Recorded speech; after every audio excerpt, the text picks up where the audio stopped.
him if he's the nominee, and it's Newsom versus Vance. But that's Destiny's whole beef with Hassan and the Hassan left, because people that are on the Hassan left didn't condemn Hassan hard enough for making that statement. But here he is basically saying the same, which is that if the Democratic nominee isn't someone that I support, I might not vote for them. And he goes even farther than Hassan to say that not only will I not vote for that person, but I'm going to support the Republican. I'm going to support J.D. Vance. I would prefer J.D. Vance over the Green New Deal, over what AOC and Zohran Mamdani represent. And he's being confronted by Pisco, Josiah, and others on this obvious hypocrisy. I did say economically, by the way. And he's crashing out. He doesn't know what to say because there is nothing to say. It's the most obvious hypocrisy ever. He completely exposed himself. He took the mask right off. And now he has nothing to do but yell and scream in an Adderall-fueled rage at these people that, again, have treated him very respectfully, considered him an ally, considered him a collaborator, and frankly have had the kid gloves on for the last year or two.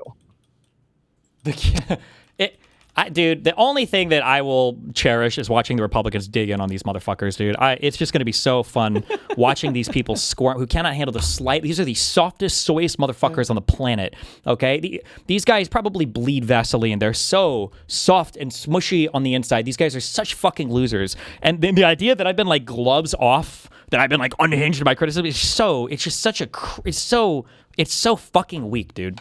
Destroys 25% or whatever of all corporations and turns them over to worker-owned fucking boards. That's insane. That the Green New Deal is an insane federal jobs guarantee. There's so much insane shit in the Green New Deal. We just don't talk about it anymore because it never went anywhere. But now we just look at... Dude, he's out here crashing out about a federal jobs guarantee, dude. Why are you like, this is when you start to really reveal that you've created a corporate ideology for yourself, right? Why is it a bad thing for the government to say, yeah, anybody... Why is it a bad thing for the government to just give you every single possible thing for free? Like, who cares? The government wants to guarantee that there are high-quality jobs, and the government wants to guarantee free healthcare, and the government wants to guarantee free school, and the government wants to guarantee no copays, no deductibles, no rent because the housing is commodified. Why do you hate people? Why do you hate good stuff, Destiny? Like, okay.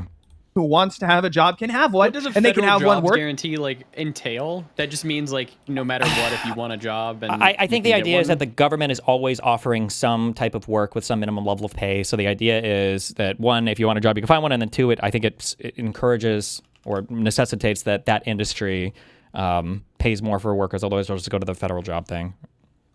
Got it.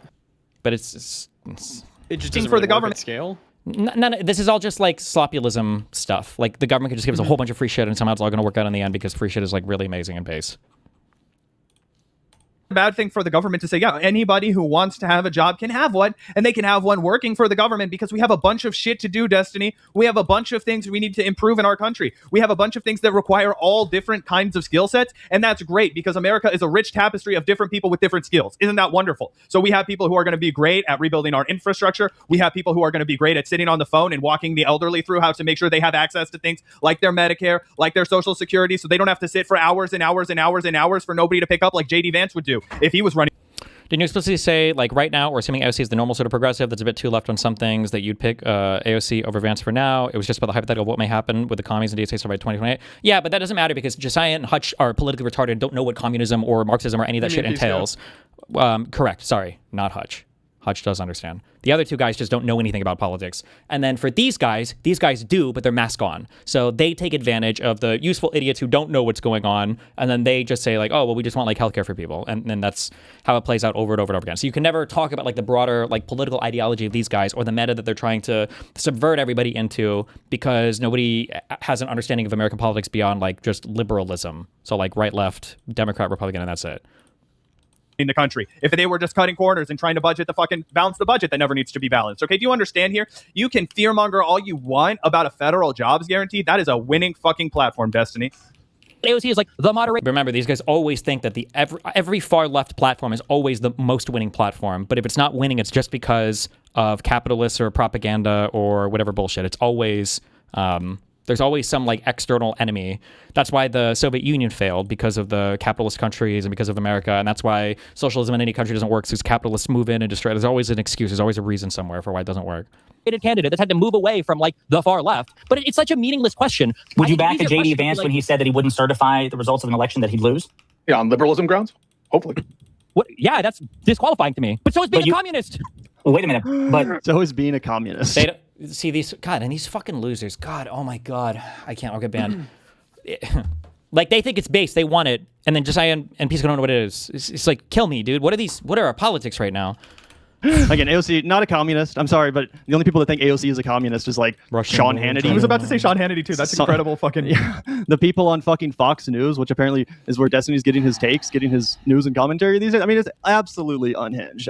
It's absolutely unhinged, and the whole Destiny community is in shambles right now. They're totally crashing out over the fact that Pisco's even coming on our show because they're like, these guys aren't loyal Democrats. I can't believe you're going to entertain these far left-wing dirtbags who don't even support the Democratic Party. We When don't Zach and I think have about repeatedly you. said that we Yeah, they're retarded people to post on Twitter and shit. Yeah. will support the Democratic nominee. Yeah, if it's Gavin Newsom, I'm going to vote for Gavin Newsom over JD Vance. I have no problem saying that. I have no problem saying that. As Jennifer Welch said, I'll crawl over broken glass to vote for basically any Democrat if they're running against JD Vance. I'm not going to necessarily love doing it. Obviously, I hope it's AOC that I get to vote for. But it's just ridiculous that Destiny's whole thing is like, you're not loyal enough to the Democrats. And he's also going after people like Emma Vigland and Crystal Ball for actually conducting tough. Like, I'm so sorry. Dude, fuck, these guys should get fucking... I have never in my life had racist attacks against me until I started dealing with these scumfuck white people on the left. What?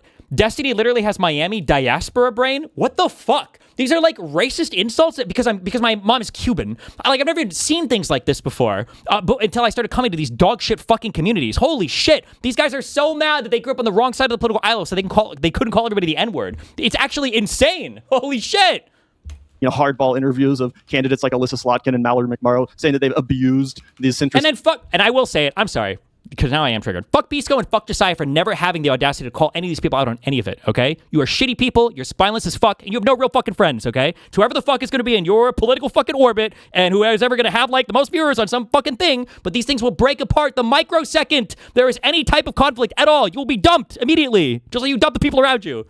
But if that's how people want to live, I'm fine with that. I've been streaming for 16 years, and I'm going to be here for another 16. Democrats with their platforms. You're It's almost just legal. hilarious. It's True. beyond parody. And in the wake of this discussion, and we're going to get They also went mask off for you being bi.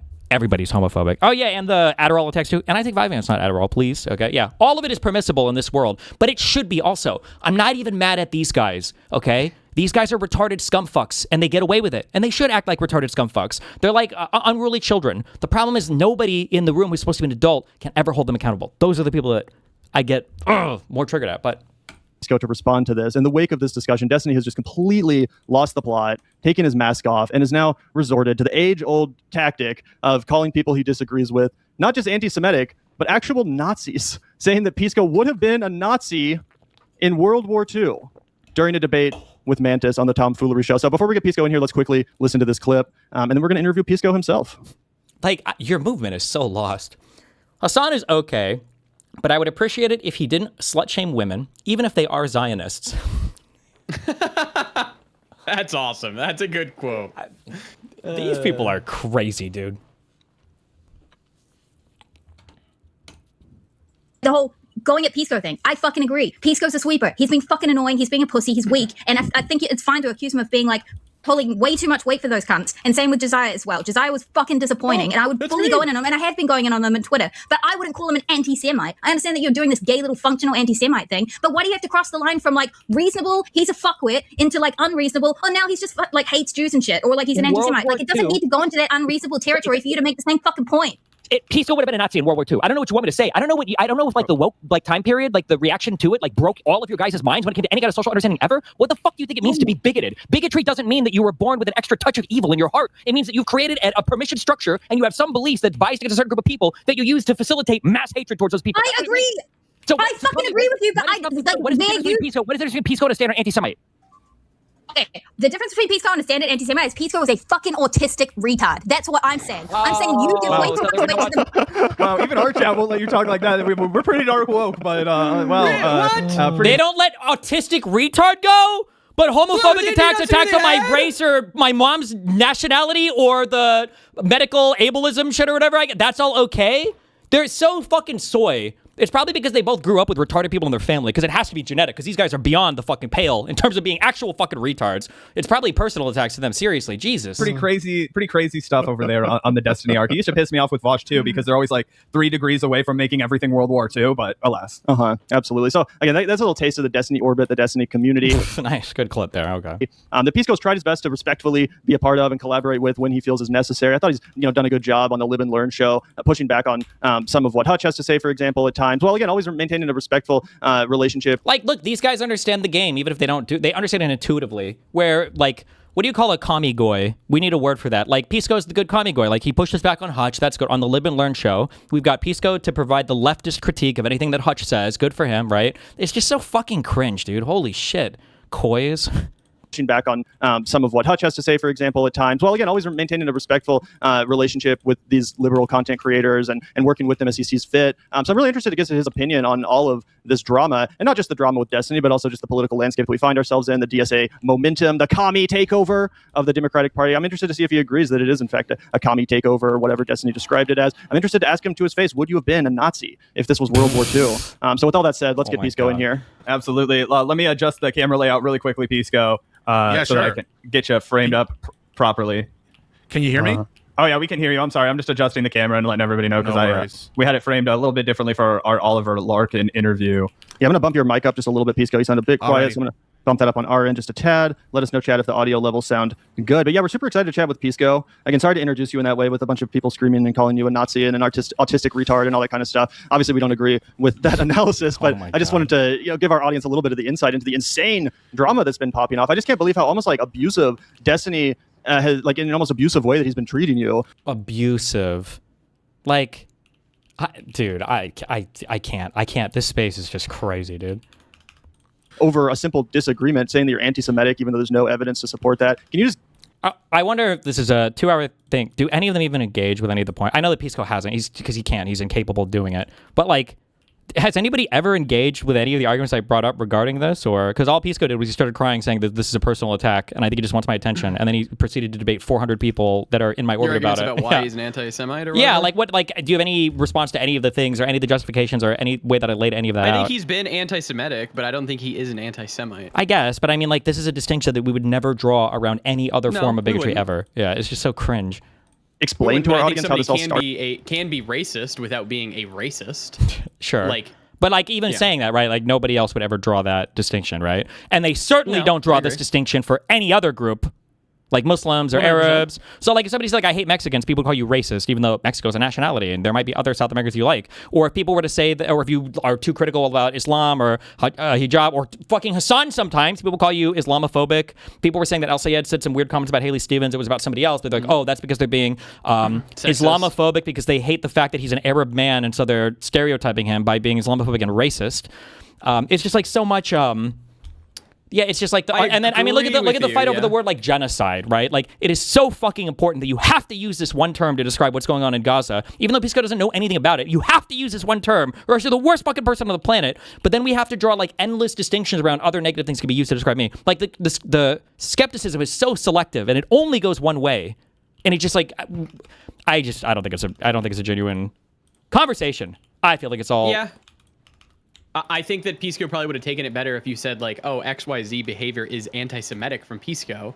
I did this initially. I disagree with you because I did this initially, and he still took just as much offense. Because I said initially, I was like, I don't, because I was thinking about it back and forth before I thought about it more offline. But I was thinking like, I don't think he's like anti-Semitic, but he's like functionally, he's like anti-Semitic because in practice, it's like all the same behaviors. And he got super fucking ass pained about being called that. So, like, I don't think there was any other way to phrase it. He was always going to take it the same way.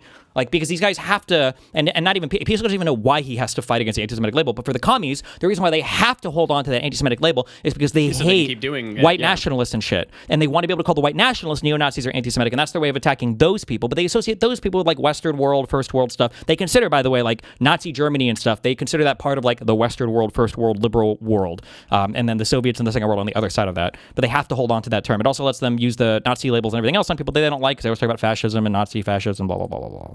Yeah, I just think when you call somebody like functionally anti-Semitic in like a debate or whatever, I think that we can have like a conversation around that versus if you call them like they are anti-Semitic. I think in every regular person will view those as the same thing, but I think Pisco is in such a debate mode that he's just like, oh, well, it's not even worth having because I'm not anti-Semitic. But I'm telling you, like, I literally drew that distinction initially, and he was just as mad. Yeah, if you just drew that distinction, then I don't. Because he was like, now he's trying to say this functionally anti-Semitic. Like he even called out that phrase as something that triggered him. So I don't think there was any way to ever.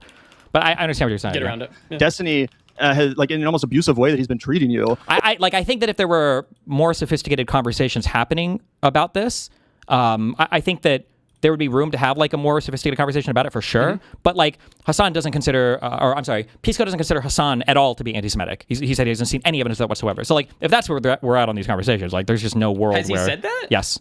He said it. Okay, Hassan has done anti-Semitic doesn't matter. things. Nope, and because like pig dog doesn't And he count won't even if he's grant that? shown. No, we listened to this last night. Yeah, he said explicitly like, no, I wouldn't consider. There's no evidence of Hassan being Oh, so anti-Semitic. he goes down the racist thing that like he was doing earlier, where like you can't ever truly believe that somebody's being anti-Semitic unless they literally say hate Jews, right? That's what it sounded like. Now, obviously, Pisco wouldn't agree, but like, I remember he was saying. Because and it's funny because I even said this before he got more into it. Because at first he was like, you have to show me that pig dog has like an anti-Semitic meaning somewhere that it's recognized. But then he went further because after Avi was starting to say, well, maybe it was seen as anti-Semitic for here and here. Then after that, people was like, well, that wouldn't even be enough. You would have to show me that Hassan was aware that it had that meaning when he used it. And it's just like, yeah, it's Well, does he not think that you can't be anti-Semitic even if you don't mean to? doesn't matter. Or I don't even know what he would say to that. They don't have any critical engagement on the topic. But I'm just saying that we're so far down the road on this. It's like the idea of trying to draw a distinction here is pointless. Yeah. Yeah. Over a simple disagreement, saying that you're anti-Semitic, even though there's no evidence to support that. Can you just explain to our audience how this all started and what your fundamental disagreement with Stephen is? Yeah, so like I would much rather have it be about the substance. And he Honestly, keeps saying this. I want it to be about the substance instead of like the character. This is a point. Somebody mind fucked this into his head because he's not stupid enough to come up with this weird excuse on his own. This is not like a random personal attack. If anything, like Pisco is existing in the context of what I consider to be a huge anti-Semitism problem on the entire like far left. The obsession with AIPAC, the obsession with Israel. It's a thing I've talked about for a long time. Now that I've like centered some of it around him and the way that he facilitates all this rhetoric, now for some reason he thinks it's a personal attack. But it's. Your fundamental disagreement with Stephen is? yeah, so like I would much rather have it be about the substance, honestly, and like the personalities to me are much less interesting. And I think this all kind of comes out of a discussion that the whole country is having about the future of the Democratic Party, and where we're seeing sort of movement in both exciting moderate wins in Democratic primaries, but also exciting wins for more left-wing candidates, and a discussion about like where the lines are in terms of what the party represents, and should we accept certain people in part of the quote-unquote Democratic tent. And I think that there's a feeling of resentment among many liberals, and I include myself among them in some moments, that like there wasn't sufficient support for previous candidates in previous elections from, for example, individuals of the DSA who didn't endorse, and that feeling of resentment I think is causing some people to do. So just to be clear, because I guess people just can't fathom politics. These aren't political discussions. These are like drama slop discussions. It's not a feeling of resentment. I would be resentful if I felt like I was betrayed, or if I felt like somebody was being hypocritical, or maybe something like that. I would be resentful, like, I can't believe you didn't do this. It's not resent. It is a difference in perspective. Like Hassan not supporting Kamala and all of these weirdo leftist types campaigning against Kamala did not betray us or vex us. That is their political strategy. It is intentional. It is what they want to do. And it's the understanding of that why I don't want to work with them. It's not like you didn't support my candidate, so I'm not going to support yours. It's you have a strategy of actively never supporting a candidate you consider too moderate while you demand total acquiescence, like they did with Plattner, to your candidate, like they did with Fetterman, to your candidate. That's the difference. It's not to just boil that down to like, oh, you're being resentful is childlike. Do an irrational action, which is to, consider not endorsing DSA candidates who win their primaries for general elections against like MAGA traitors who try to overthrow our democracy. And that I think has spurred additional conversations about like the influencer space and a lot of drama involved in like personalities, ranging from Kyle Kalinske to Hassan Piker. Drama. And of course, the liberal media influencers who criticize those. And then never my name. I don't know why he's such a like an actual bitch made fuck on this that nobody can say my name too. It's so fucking weird. But figures, and so it's all out of the cauldron of that kind of like controversy, and unfortunately it has to go into like these places where we're having accusations of anti-Semitism, but I think it's rooted in something real that's happening in the country and with the Democratic Party. Yeah, that's super interesting. And, we played that clip of Destiny basically saying that you would have been a Nazi had you been alive during World War II. It seems to be as a result of a total crash out after you, Josiah, and others pointed out the hypocrisy of Destiny after he's, routinely scolded Hassan for not potentially supporting Gavin Newsom as a potential nominee in the future in 2028. But then here's what Destiny had to say when he... It's not scolding him. It's not scolding him. Hassan doesn't want to support the moderate because he's not part of a political party. That's an intentional strategy. The reason why I attack him on it is because fucking retards like these people, not the Vanguard guys, because they know that it's part of the strategy too, don't seem to understand that. They view it as a mistake. and not explicit strategy. Like Pisco and Josiah think that Kulinski and Hassan made a mistake. They didn't make a mistake. They're adults. They've been political commentators for decades. They know what they're doing. It's intentional. It's part of the strategy. Holy shit. He was confronted about potentially supporting AOC. Let's play this just so everyone is up to date on where Destiny stands. I do think that you should have said yesterday when Pisco moved it on you, JD Vance or AOC. I think that's a pretty easy answer. The thing is I don't actually know that. Like, in a vacuum with no political influence, I don't know what JD Vance's political opinions are. Like, the guy was a more moderate Republican type person, but the problem is JD Vance, like AOC, seems to have no capacity to deal with his own side, right? And that he's fully bought on to co-sign whatever crazy dick sucking shit Trump needs. So I mean, like, it's not like I would trust, even if Vance was more moderate, I don't know if I would trust him to govern more moderately if there were extremist voices in his camp. I also don't know how much he is actually like a crazy fucking crypto loony fuck after getting brainwashed and mind fucked by Peter Thiel and everything. So he might be like that might just be like way too far fucking gone. But I don't know for AOC, like, I just don't know with any of these people now, like, given your opportunity to like abolish all private enterprise, and if the people backing you were for it, I don't know what her answer would be there. I'm not sure. I don't know at this point. I'm not sure. But the problem is that since these people I'm willing to take my chances with AOC. Sure. I mean, I guess, yeah. I mean, like, I probably would, but it's a coin flip. It's not like a 90-10. That's like a 55-45. Like, the problem is when nobody has the ability to say no. A 55-45. So, I mean, what explains that? This guy seemingly is the most loyal Democrat ever. His whole... What? Did they not hear anything I just said? You're thinking a lot about the clip and how everything goes into it. Yeah, it's like they couldn't hear a single fucking... I can't believe politics can deactivate people's brains so much. Shtick is like punishing people who aren't loyal enough to the Democratic nominee, even if it's not someone that they prefer. Like, I don't even... is it like actual... Is it like an actual hallucinogenic effect? Like, are they hearing different words? Like, if you were to hold a gun to their head and say, repeat what this motherfucker just said, would they be able to do it? But here he is basically saying, just like Hassan said about Gavin Newsom, that if it's not my candidate, hell, I might not support the Democratic nominee. And he actually takes it a step farther than Hassan ever took it, which is to say that not only will I not support that person, but I could support the Republican. Hassan never said that. Hassan would never vote for the Republican. Like, this is like level. I don't even know. Yeah, I don't even know what the level of political discourse we're even on right here. Like, it's actually insane. How does Destiny arrive at that point of just unmitigated, blatant hypocrisy? I don't know. So I think that it's absolutely crazy thing to say, for sure. And I obviously disagree with both Hassan and Destiny in those various clips. I think it's an obvious call when it comes to JD Vance versus Newsom. You go with Newsom. Look at what they're doing with all of the different schemes that they have going on, the slush fund, the corrupt prosecutions, the corrupt subpoenas, all that stuff. Like, we cannot let that go. We need to punish these people who are trying to turn our country into a piggy bank for their corrupt oligarch go. We need to punish these people who are trying to turn our country into a piggy bank for their corrupt oligarch friends. And so absolutely I disagree with Hassan on that, and I disagree with Steven on it. Where is it coming from? It's coming, I think, from a real feeling of resentment. This is the feeling of resentment. And I'll give you an example that happened in, like, I know this is all like very online and social media. I said, for example, the minute that El Sayed won, who I did endorse in the primary, that we all need to rally behind El Sayed. Everyone needs to support them. And thankfully, Haley Stevens came out, embraced El Sayed. Everyone fell in line to support the candidate there. And thankfully, that also happened with the Crowley race in Wisconsin. And you saw Francisco Hong immediately get in line to support the Democratic candidate. But we will see, by we, I mean people on the liberal left, will see people in replies. For example, I'll give you an example. Mike from PA, who cynically, underneath an endorsement response or something, will say, vote blue no matter who, winky face. Just curious, what day was this recorded? It was recorded when I was out of town, right?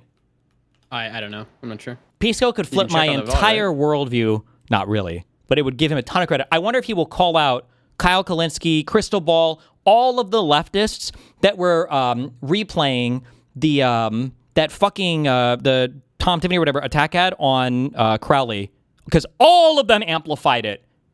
That was way more impactful than Mike from PA, that I think Pisco just personally doesn't like. And we remember the glee with which some of these people would flout their lack of support for Kamala Harris. We remember the degree to which it was like begging. Again, I don't think it's most of the voters, right? I think most of the voters showed up for Kamala. If you look at the actual, statistics. This talking point again, they love to bring this up, even though it's not responsive to anything that's being complained about, but they just love to bring it up because they think they're really cooking with it every single time. I don't think that the left cost Kamala the election, but a lot of these influencers do these very cynical attacks and don't embrace the lesser of two evils when it's destruction on the other end, when it's mass corruption on the other end. And so I do think it's irrational. I do think it's a wrong statement to make, but I think it's coming from this feeling of genuine resentment with some influencers who truly are being cynical. Yeah, I think it's really interesting that you bring that up because I can relate to that in the sense that, like, obviously, I've only ever voted for Democrats in my entire life. Like, I think we've talked about that 2016, 2020, 2020.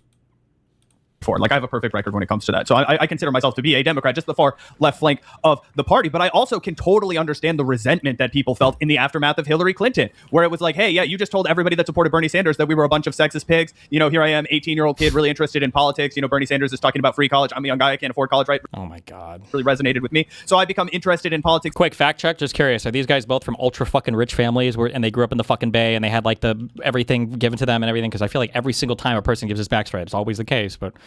that way, and then you see all of the things that the mainstream party is saying about you as a young man who supports Bernie Sanders, and you do start to become a little resentful. It's like, oh, you think that, you know, this was about bigotry, this was about, you know, not being able to get behind a woman candidate when I was fully prepared and did vote for Hillary Clinton in the general election, right? So I feel like there's a level of you know, almost like a perfect foil to each of those situations where each people on one side of the political aisle can understand those feelings, and I feel like those are legitimate feelings, right? And so at this point forward, it's all about how can we mend fences and understand that, you know, okay, these brutal primaries, they're about iron sharpening iron, right? Like, we can't have a MAGA election denier in Wisconsin, no matter how badly I wanted Francesca Hong to win. Like, we can't have the Senate, you know, is going to be too close for us to play any games about Michigan or things like that. So I think that's where people who are on, you know, you might feel more or less positively about socialism and these ideas that I love how all these guys like to jump ahead to the generals, ignoring that they were supporting them in the primaries. Like, Pisco endorsed El Sayed before the primaries were over. Or during the primaries. These guys obviously slurped El Sayed before the primaries were over, but they always like to jump ahead to these general things, like just to obfuscate the conversation as much as possible, because nobody does any fucking politics anymore. And I are it's just so cringe. Oh my God. But I feel like the unity comes from the fact that, like, okay, the primaries are over. Like, we have to get our ducks in a row because we need a blue wave to come in November for all of us. 100%. And I just want to say, I think it's so great that you guys have come out and said that, you know, that Crowley's lesser two evils, that he should be supported in the general election. And to be clear, it's not always the case that I personally will nominate the quote-unquote more moderate. I think it's so great. Dude, kill me. It's so great that you said Crowley is the lesser of two evils. These are my libs. These are my libs, bro. Fucking end me, dude. Because you know they wouldn't say, Pisco wouldn't say that about fucking Francesca Hong, the lesser of two evils. Kill me. My God. Centrist candidate, or sorry, endorse in the primary. I guys have come out and said that, you know, that Crowley's lesser two evils, that he should be supported in the general election. And to be clear, it's not always the case that I personally will nominate the quote-unquote more moderate centrist candidate, or sorry, endorse in the primary. I endorsed Mamdani in the primary before he... I also like that he's taken on their language too of, like, he's the centrist candidate. Like, centrist is exclusively an insult used online. Although I know Pete's got artistic arguments about this, but, like, you would say the moderate. He was the moderate candidate, not the centrist candidate. Jesus. Was seen as like the, you know, presumptive candidate against Cuomo. I endorsed El Sayed over Stevens and over McMorrow during the primary. And so I think that there's honestly a great deal of overlap in most things regarding, like, these, I don't know, these two polarities in the Democratic Party. I think that there's a lot more that unites us than separates us. The unfortunate thing, though... I remember Pisco being like this when he was in orbit. Do you just ground people, or what is it? I mean, there's some... It just has to do with, like, once you get pulled into an arena, you can get super fucking sucked into it. Here, I'll make a really bad prediction, and I don't want this to come true, and I don't know if it'll become self-fulfilling by making the prediction, but, like, I feel like Hutch will probably be in that area more than in our area, like 6 to 18 months from now. I don't know, I'll give a broad interpretation. It's so much pressure when your entire fucking friend group is on this thing, when your entire online content creator sphere is on this thing, and there's constant pressure. And then when on our side, like, you just have to be so careful what you say about any of these people. Like, today was already, like, the most nuclear I've ever gone, but on their side, like, people in this chat have accused me of being a pedophile, called me a sex pest, like, doing all of that, and we're just supposed to, oh, here's Aiko rules. This chick is fucking crazy. Oh, Aiko was literally one of the people who sent, I don't know if anybody has a link to it, a huge thing of DMs to Hutch, saying, I can't believe that you're associating with Destiny again after he came out that he was an abuser, manipulator, blah, blah, blah, blah, blah. It was like 3 pages of shit. She was one of the people who did it. She's like a 50-year-old woman that smokes weed all day, more than Casey Tron, and lives on disability, and streams nonstop talking drama to like 12 viewers. These people are crazy. Is when failures by particular candidates when it comes to messaging, you mentioned Hillary Clinton. Destiny is also a fascist sympathizer. Bajorans have a word for him, a collaborator.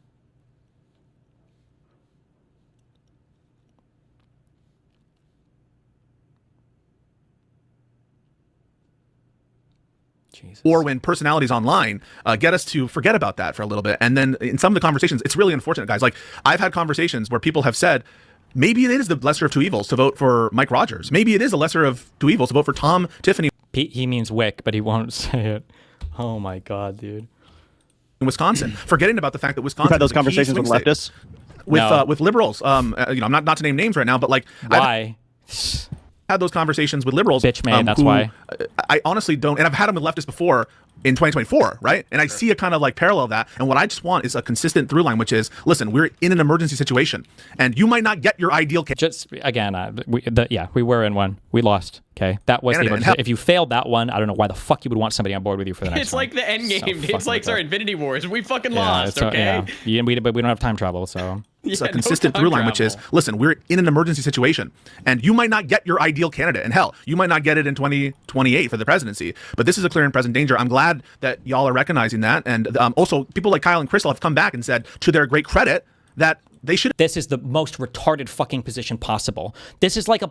I was gonna make a rape analogy.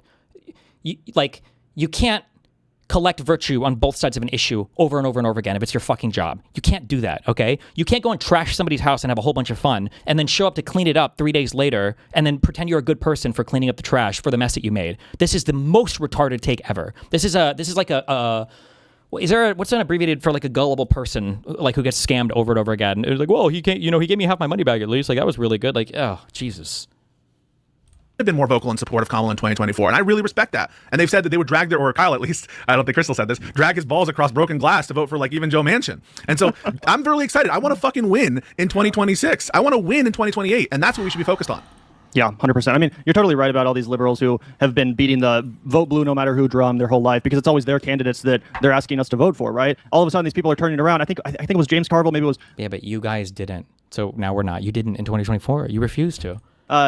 Joe Scarborough, he was like, "You guys, why are you even running as Democrats? Start your own party if you don't want to, embrace the neoliberal Clinton, Biden, Obama version of the Democratic Party. If you don't like that, then start your own party." It's like, what? This whole time you've been telling us to vote blue no matter who. It's just now that candidates that don't represent your stale neoliberal ideology, now that they're getting momentum, now you want to flip the script and all of a sudden talking about how we should start a third party. What? That's completely ridiculous. And also, I'm interested in your opinion on the impact and the effect of this online media space, whatever you want to call it, YouTubers, Twitch streamers, podcasters like ourselves, podcasters like yourself, Josiah, and even Destiny, because this was another crazy clip. We don't even have to listen to it because I think we've heard enough of Destiny. But, at this point in a discussion he was having, he was saying that if Abdul El-Sayed loses the Senate race to Mike Rogers, it would be your fault and Pisco and Josiah's fault because you were too fucking scared to have any criticism for these far left people, which to me just shows that Destiny has totally lost the plot. Like, do these guys ever actually say anything of substance? Like everything is just like, well, then if that's true, then that means that he's crashed out, or that must mean that he's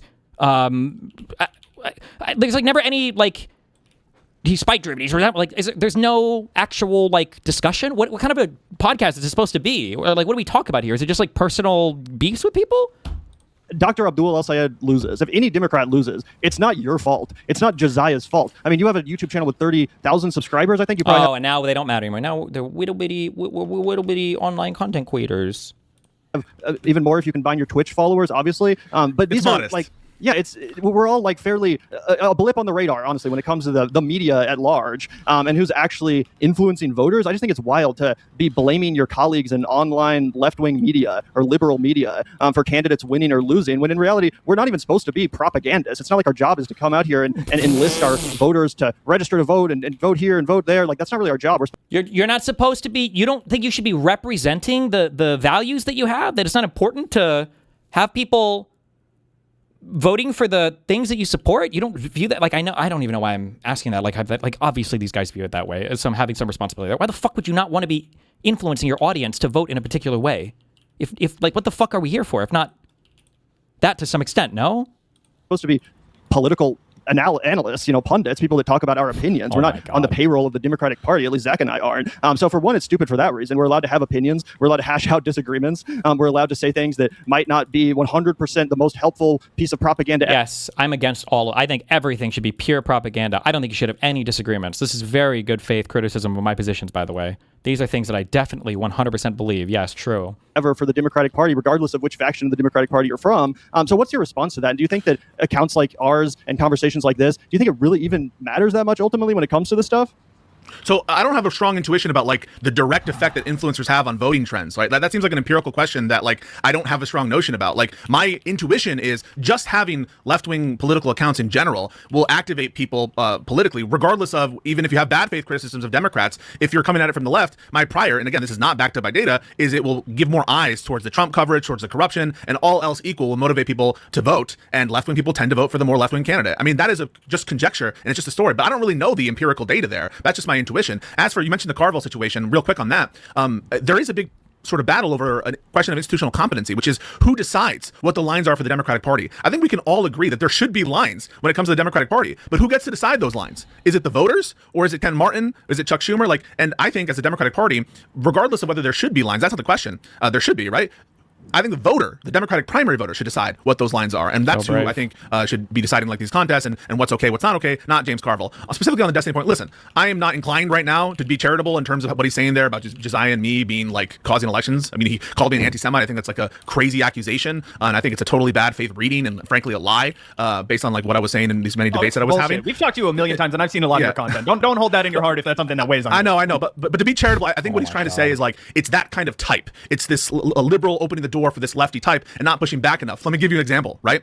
So we talked last time about Josh Shapiro, and whether in malice or whether in good faith, listen, the murder, quote unquote, cover up of this woman who was killed in Ellen Greenberg, right? That situation, there's a lot of bizarre facts there, but having done research now, coming back at it, there is just not even a murder there. There is not a murder there. There is not any evidence for a murder cover-up. And so you might believe that, but when I look at the facts there, right, and I see what's going on, and someone hears that, you can understand why people would take that against y'all, and people would take that against some of these influencers and be like, why aren't you pushing back hard enough? They're attacking our candidates for bullshit reasons, right? Now, I'm not saying that you're lying about the Josh Shapiro thing. We might have a disagreement there, but I do think that those kinds of incidents, and when you have, I think, genuine bad faith actors, like me saying why I think that these guys are functionally anti-Semitic, are creating anti-Semitic hatred structures, whatever, all of that is bad faith, personal attacks, evil, terrible stuff that there's no basis in reality for. But when these guys think that when Josh Shapiro was it the Attorney General or whatever, or DA or something, that he led a bunch of murder slide for it's a bizarro, stupid fucking conspiracy shit that is not even remotely true, but a lot of the lefties push this against him. That's like, you're allowed to have a difference of opinion there? Okay. Shapiro thing. We might have a disagreement there, but I do think that those kinds of incidents, and when you have, I think, genuine bad faith actors, like I'm just going to come and say it, people like Mike from PA who are being incredibly cynical, it causes that like sort of rise in tension, rise in anger. Yeah, as far as the Ellen Greenberg thing, I'm not a lawyer. I know you are, and you've probably looked into the case much more than I have. What I will tell you is that I think the Republican Party would have a field day making him look like a sympathizer to a serial killer. Well, we got to defend him if he's a nominee, man. I mean, like, because there's no murder there. I mean, like, I went through the... if he's a nominee, then maybe I'll do some more research and... Do you see how they understand the mission? Do you see how they get it? Now they're like, well, the Republicans might make this fucking crazy. Republicans might do all this horrible stuff, right? But before, when they said, I can't believe Destiny's saying is that if Al-Sayed loses, it's because that you didn't push back on him hard enough. Now they're saying that they should push back on somebody hard enough in order to audit them out, but it's because he's not on their team. So they're advocating for the exact same thing that I was criticizing the other guys of not doing, but they understand it when it's their team. That's what I mean. They all understand this stuff. Ugh. Different or whatever. But right now, he's not. The primary hasn't even started, and I hear you. He's not my preferred candidate either. I think John Ossoff, even though he's a moderate, is looking good. I like AOC. I've always been a fan of AOC. So, like, dude, what a bitch ass position. I like Ossoff, even though he's a moderate. Oh my God, Rope, what a fucking weak thing to say, dude. What a weak. Oh my God, it's such a bitch made comment.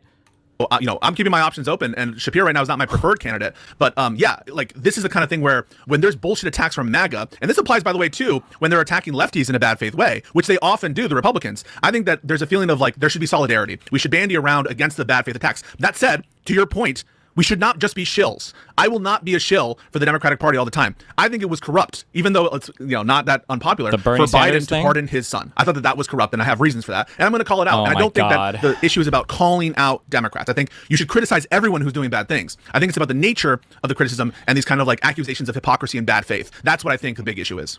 Yeah, and just on the Josh Shapiro thing, I mean, personally, my biggest issue with Josh Shapiro is his position on Israel and Zionism, the fact that he literally volunteered for the fucking IDF at one point in his life. That's my issue with him. I think when I personally talk about the Ellen Greenberg stuff, it is more because I know it'll be used. Like, I'm sorry. This is why pizza. This is why Pisco would be a Nazi. Okay. Well, my issue with Josh Shapiro. So yeah, we made up a whole bunch of other shit that's not true. But my real issue with him is actually Jew. He had his mansion firebombed, by the way, because Jew. My real issue with him is Jew. And Pisco's like, okay, you know, I hear you.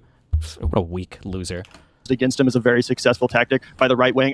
To Zach's point, you know, I also haven't done a ton of research on it, but that's my real issue with Josh Shapiro. We can talk more about that if you want, but ultimately, I think that it's just a little bit crazy that Destiny expects people like you to straight up be a shill for the Democratic Party. That That's what I've said. Yep. Crystal Ball for doing like a tough interview of a sitting congresswoman or sitting senator. You know, like just isn't that the job of a journalist to ask tough questions if they can't? It's a job of a journalist is when you're not doing it to only one person. She's a partisan activist hack, and she's fucking retarded, which doesn't help. Candidate doesn't have a good response, if they're not able to handle themselves in a tough interview, then that's their fault, not the candidate's fault. Like, I think tough interviews of politicians should be the standard, regardless if it's someone you disagree. Yeah, do it to your interviews then.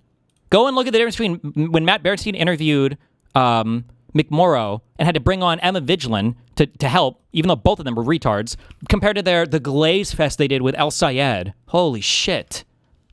Agree with or not. You know, they've had tough interviews with Ro Khanna, someone who's more on the progressive left than Alyssa Slotkin. I think that when it comes to a show like Breaking Points, they try to take that responsibility seriously and say, hey, if we're going to have someone who's in power on our show, we're going to ask them tough questions. Our job is not to be a propagandist. And I think that ultimately that's what separates, you know, a lot of channels like theirs and channels like ours from a lot of these channels that do consider themselves Democratic shills, that literally do take money from Chorus and are on a, you know, payroll of like, oh my God. Am I allowed to watch this on YouTube? Is this guy just openly getting like fucking cucked with no fucking...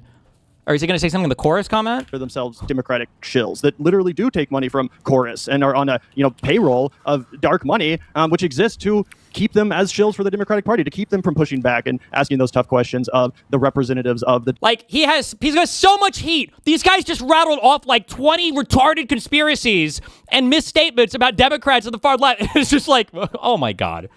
By the way, also, this is what I meant when I said you might go on their shows, but you'll never hold them accountable, ever. You won't, because you don't have the spine to do it. And if you did, they wouldn't invite you on anymore. It'll be the lightest, most tepid pushback ever, and then major agreements, basically, so that they can leech from you. This is why none of these guys have grown, so that people can steal audience from you. You'll never get any from them. You think people who watch the Vanguard are going to become regulars in fucking Pisco, the left lib stream? No, of course not. They're just going to try to suck away audience members from Pisco, because every time he goes on these shows, I don't know, these guys seem like they have a better handle on things than Pisco, because he never has shit to say about them when he's fucking there.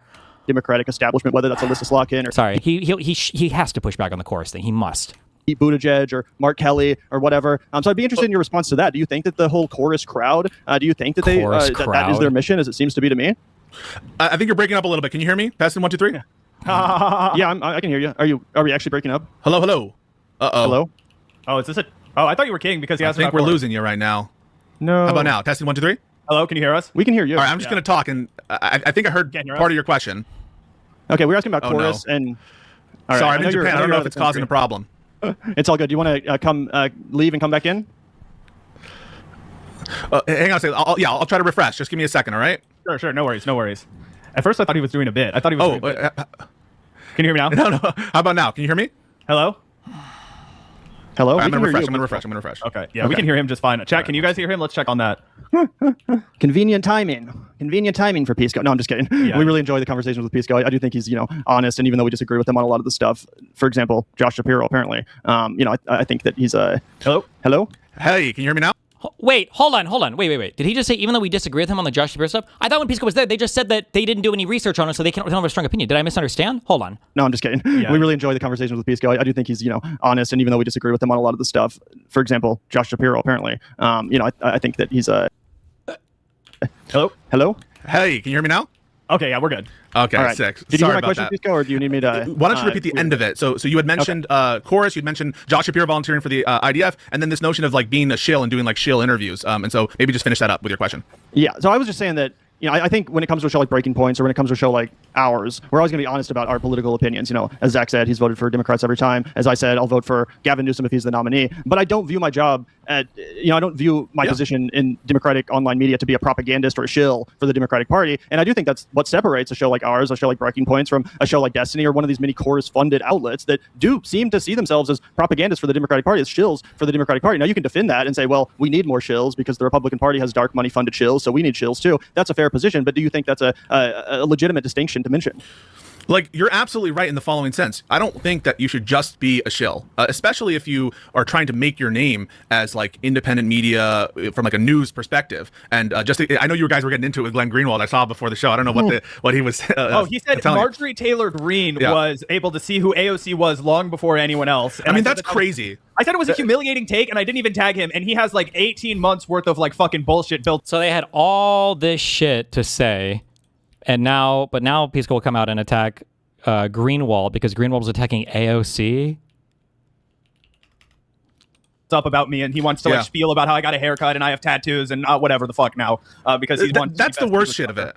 Yeah. Like the worst shit of it is like when we're propping up Marjorie Taylor Greene, propping up people like Tucker Carlson, who are, in my views, traitors to this country. Even if occasionally you have like a good take from one of these types of people, or like even a good take sometimes from Fuentes, who I totally condemn in every respect. Other than that, it's not enough. I think you need to make a distinction between these types of people, and I just think it's totally fucked up for people to call you out for just recognizing what's obvious and clear. That is to say that like someone like AOC would be much preferable to what the Republicans have on offer. That doesn't make you a shill. What does make you a shill is kind of like unquestioningly repeating talking points and never questioning your own side. And that's crucially, though, not, I think, established just because you're part of this Chorus incubator program. I want to stress that. In that sort of situation, I agree. Is Destiny associated with Chorus? I don't think so. I thought that they were just saying, like, I'm like the Chorus people. Did they just assume that? Jew. What? My God. No. I don't think he's associated with that at all. I look at people's conduct, right? Why would you even think that? What a weird thing to say. For example, when you go and look at individuals like Benny Johnson, right? Has he ever given a critical thought towards his own side or to Trump? No, right? And some of these folks on Chorus, I know they have. I know that Brian Tyler they had to agree not to criticize. Look at how hedged he is. I know that some of the people on Chorus, I think, have been fair. Maybe. I know that some of the people on Chorus have been fair. Oh my God. Holy shit. I look at people's conduct, right? So, for example, when you go and look at individuals like Benny Johnson, right? Has he ever given a critical thought towards his own side or to Trump? No, right? And some of these folks on Chorus, I know they have. I know that Brian Tyler. They had to agree not to criticize him over Gaza. They have to agree to reach out. That's not there. This is why people get upset. No, because that's not in the contract. Okay, that's not in the contract. You're right. There was a whistleblower who was a former producer of David Pakman who shared that information. What's in the contract is that they have to reach out to their Chorus advisors before they can interview a politician, before they can call out another creator. That's a part of the Chorus program. That is in it, and that's in the Wired piece that Taylor Lorenz wrote. And I have a million criticisms and disagreements of some of the things that Taylor Lorenz has said. But that piece was bang up. This is the ratchet, by the way. This is it right here. They're just uncritically airing out all of this is bullshit. All of it is a fucking lie. I know 100% it's a fucking lie. And know 100% it's fucking bullshit because Taylor had no evidence of any of this in her fucking article. And nobody's come out to corroborate anything she's ever said about this. But I guess we just let this all fly by. And David Pakman and others threatened to sue Condé Nast and Taylor Lorenz over it. They made no motions over that because they couldn't, because it was a rock solid piece. Listen, people go at that article for the wrong reasons and will conflate things that they see on social media with what's in the article itself. I have my own problems with that article, and I think that a lot of people go about it the wrong way. In general, sort of in broad strokes, I think the frustration is some of these memes, these like anti-liberal memes. Listen, sometimes liberals deserve criticism. It's true, right? Biden deserves criticism. A lot of liberal Democrats deserve criticism. When you have people who are like not voting sufficiently against the Iran war, or in my view, voting to continue funding Israel after their atrocious conduct with respect to this war, or hell, even with fucking Gaza, that is a big problem. And when you have people, for example, voting to condemn Kamala Harris as the borders are, I mean, this is all fucked up and good reasons to criticize liberals. The bad reasons, though, are in these cases where it's like, okay, the IDF thing with Josh Shapiro. Yes, Josh Shapiro himself, I think, inflated that he was doing work with the IDF. When you look into it, it turns out he's not really working for the IDF. He's like working for an organization that goes on a base. And it's these kind of moments where some people in genuine, sincere, although some not sincere and genuine, can get the wrong impression from Josh Shapiro's own words, or let's say a Chorus member's false account of their own contract. People can view that as bad faith. And then once they assume bad faith, now they're saying crazy shit like, fuck all these people, we prefer to have a MAGA governor. And so I don't think it's rational, right? I think we all agree with rational. I don't know. Who's saying that? Like, can you point to anybody who's saying that? Yeah. I can't. There are individuals, you just said, right, that Josh Shapiro volunteered for the IDF. Now, yeah, but we aren't saying that we should have a MAGA governor. I feel like you're taking a leap there.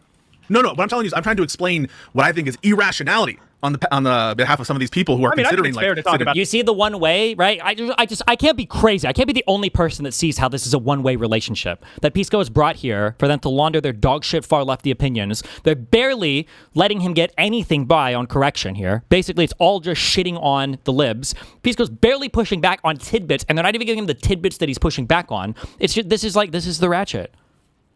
Josh Shapiro is not my cup of tea. No, that's fair, right? Before, you know what I mean? And I would That's not fair, you fucking retard. They just told you that he's not his cup of tea because he lets people get fucking murdered under his watch because he's a fucking IDF super soldier. What do you mean that's fair? What a stupid fucking opinion to have. But this is why he would be a fucking Nazi in World War II, right? I don't like Jews because they got huge noses and they steal all my money. Well, I don't know if nose is a reason to hate somebody, and I don't know if they steal our money or whatever, but it's fair that you have that opinion about them. How, in what fucking world does that make sense?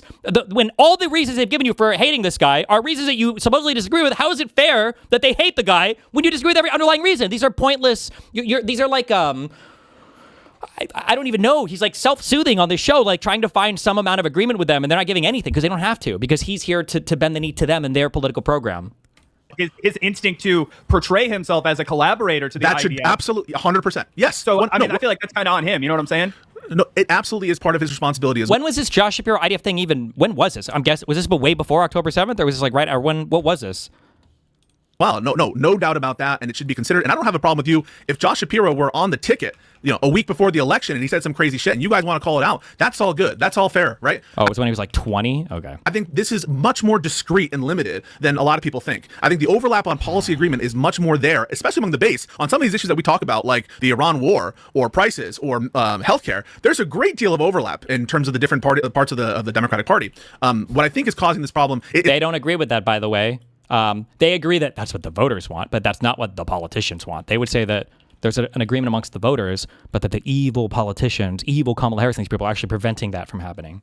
It's a lot more online. It's a lot more influencer based, and that's where I sharply diverge with Destiny and with a lot of these individuals, and where I think that this approach is wrong-headed. I think we should have conversations like this where we air out the grievances, and where these are the exact conversations that I think are corrosive to the party, and why I don't think that, especially people like Pisco, are not equipped to handle anything in this room, unless his goal is to just be a subversive force to move people further left, and by further left I mean to the fucking commie Marxist shit, because this is like every horror tale that in that video we just watched with me arguing a year ago. This is everything that I was saying would happen, and is happening. we talk about them openly, and that's why I think it's crucial to maintain these lines of communication. Yeah, and again, just to be fair on the Josh Shapiro thing, it's not just people on the far left that have an issue with Josh Shapiro's Zionism. He was recently interviewed by, I believe, it was either Pod Save America or The Bulwark, which are like two of the most centrist, normie, dim, coded shows you could possibly find on YouTube. And conflating Pod Save and The Bulwark is just such a crazy display of political retardation. I just don't even know how to even take that statement seriously. That's just insanely. You must be so stupid to say that, but. And they had him on. He gave some weak sauce bullshit answer when it comes to the genocide. The entire comment section was in revolt. We covered it on our show. We were scrolling through the comments. We couldn't find a single positive comment. Everyone was like, fuck this guy. We're sick of these mealy mouths. Like, do you see how Pisco's like, oh, we're having an important conversation here, right, guys? Every time he tries to play any amount of defense at all, completely shit on. There is no reciprocity here. This is like watching Jank and Charlie at their TPUSA talk. There's zero reciprocation here.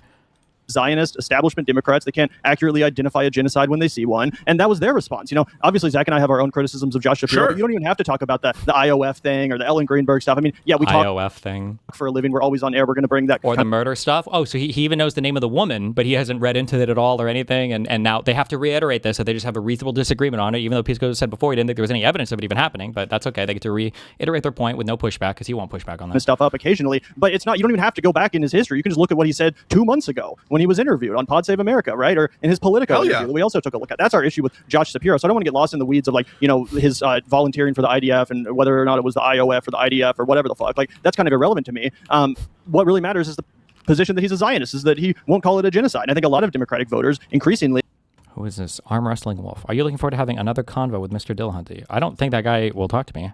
I think we've had a good relationship in the past, but I think he's like big on the Palestine stuff, so I think he hates me now too. Anybody that like got sucked into the Israel-Palestine stuff thinks I'm pro-genocide and hates me. So have an appetite to see their candidates actually call out Israel, seeing that Israel's dragged us into this illegal war with Iran, seeing the genocide that was greenlit and enabled with our tax money. Like, that's an issue that voters have. We give a voice to that.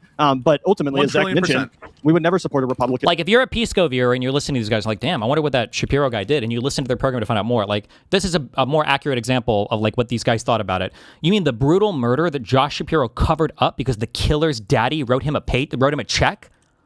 Like, like, this is more reflective of their actual views here. So they're even a little mask on here, but even the mask on Pisco can't fight. For the governor of Pennsylvania, we would never support a Republican in 2028. We would never vote for JD Vance over the Democratic nominee, like Destiny is apparently planning on doing himself if it's AOC. Yeah, that's exactly what I said. I absolutely agree that you are totally within your rights to criticize Shapiro or any Democratic candidate, especially when you're giving voice to like what is effectively a 70 or 80-20 issue, right? Like, these are a lot of these opinions are more widespread among the Democratic Party, and I think even if there's divergence, that Democratic politicians should be able to answer for that and respond to it and see if they have a good response. Like, that's not the problem. And I also agree, and like, I think that you guys are genuine, that you have only voted for Democrats and that you will endorse the nominees of the Democrats, and that's why I respect that calculus, and that's why I'm like very vigilant whenever I see a potential hint, because my goal right now is to get these MAGA barbarians out of the fucking White House. It's an illegal war. It's an unconstitutional war. It's insane corruption. It's everything bad that could be. And so I'm trying to focus on that object. And I think we can all agree on that. And these are distractions. The things regarding like influencer battles, they're distractions, but we can, I think, make them less important among our audiences by just having clarity, by having communication. And yeah, I have no issue with, for example, hard-hitting interviews. I think when people get resentful, it's like, oh, you're giving really softball interviews to Ro Khanna, but you're giving hard interviews to Alyssa Slotkin. But I just take that as a given. A lot of influencers are going to have bias, and I, as a consumer of that, I'm going to consider differently, an interview from someone who's biased one way versus another, and that's not an issue for me either. So yeah, I think there's much more that unifies us than separates us there, and I just want us all to vote against fucking MAGA. Like, you guys see it, right? I think I've screamed about this enough, right? The one-way effect. We're unified, right? Like, we agree with each other, right? And it's like, all of your side are evil Nazis and everything. And it's like, okay, well, maybe. I mean, I understand, but like, we do agree, though, at the end of the day, right? Like, we are kind of like unified, right? Like, we agree, right? Like, it's so one-way. It's crazy. It's crazy. Yeah, just as a follow-up, Pisco, a little bit of a divergence, but you mentioned, you supported El Sayed in the primary. You mentioned that you supported Zoran early on. And I just wanted to kind of get a sense about, what made those progressive candidates, people that you were excited about, what made AOC a progressive candidate. Now let's talk more about, like, stuff that you definitely agree with us on. Oh, yeah. Let's talk about that, yeah. You were excited about, because I feel like me and Gavin, we come to the Democratic Party almost as like people who were... More tweets about Shapiro. Why are they pretending they have no idea about who he is? Because they don't need to, because people already laundered their opinion enough. So why push any of these things with him there? We already know it's going to be a governor. Wait, Tim Walz is great. Everyone is happy if we get Walz, but if we get Mark Kelly or Buttigieg because leftist torpedo Josh Shapiro, I'm going to be furious. Strictly corporate politicians like those two never defy donors. You're looking for people with the courage to defy orders. We already know it's going to be a governor. The options are Bashir, Walz, and Shapiro, and you're doing propaganda and overdrive for the least progressive of those three. Well, people were talking about it because of the VP pick, right? But yeah, these guys hate Shapiro. But this isn't about the murder cover-up. Like, if the third party movement had more sense and was competitive, they would have been very attractive to us. But, we're, firm believers in reforming the Democratic Party because of the structure of the country we live in, right? You know what I mean? If I lived in a country with four parties, I probably wouldn't be in the Democratic Party. But because of the structure of the duopoly, this is what it is. This is what we have to do. And so I'm always looking for... Wait, this was 6 months ago. Josh Shapiro is the one fucking guy. Why? Because of the murder cover-up. Because of the murder cover-up. The insane murder cover-up. Read about Josh Shapiro's murder cover-up. That's insane. Pisco, we'll have to do a part two. Yeah, you're a real lawyer, so you can tell me about it. The murder cover-up is crazy. And I'm like, whoa. Did you see Cenk Even Kamala was so repulsed by him. So their opinion is unchanged after 6 months. Like it's whatever, dude. For this left candidate, I'm always looking for the most progressive candidate. Like, I'm the Overton window pushing to the left. Yeah, no, exactly. I hear that. That's how I feel like my prerogative is. You, on the other hand, I feel like may have a slightly different prerogative. So I'd be curious to know what it is about these progressive candidates that I support because I think they're talented in the case of AOC, El Sayed, and others. But I might support a candidate like Francesca Hong despite some of the pitfalls that she would make that other people would be more likely to back away from. Even Bernie Sanders was definitely raising an eyebrow about the statements that she was making up until the end of the primary race. So I was just wondering, how do you make up your mind there? And were you more interested in a Crowley character than a Francesca Hong guy, and for what reason? I was. Yeah, so like what splits the difference there, right? And so the factors that go into my mind, like the core features, in some ways, I'm kind of conservative. I want to preserve our democracy and preserve our republic, and that means, and I think the most immediate way, getting rid of these MAGA terrorists who are in charge of the country at the moment and who dominate the branches of Congress. And so that's because that is clear and present. Something that's really important is your ability to win an election, right? And so for the Crowley race specifically, my focus was on who I thought was going to be more electable in the Wisconsin governor's race, where I think there was a big divergence there, and I think some of the markets and some of the polls demonstrate that. But I'm a progressive person when it comes to policy, right? Like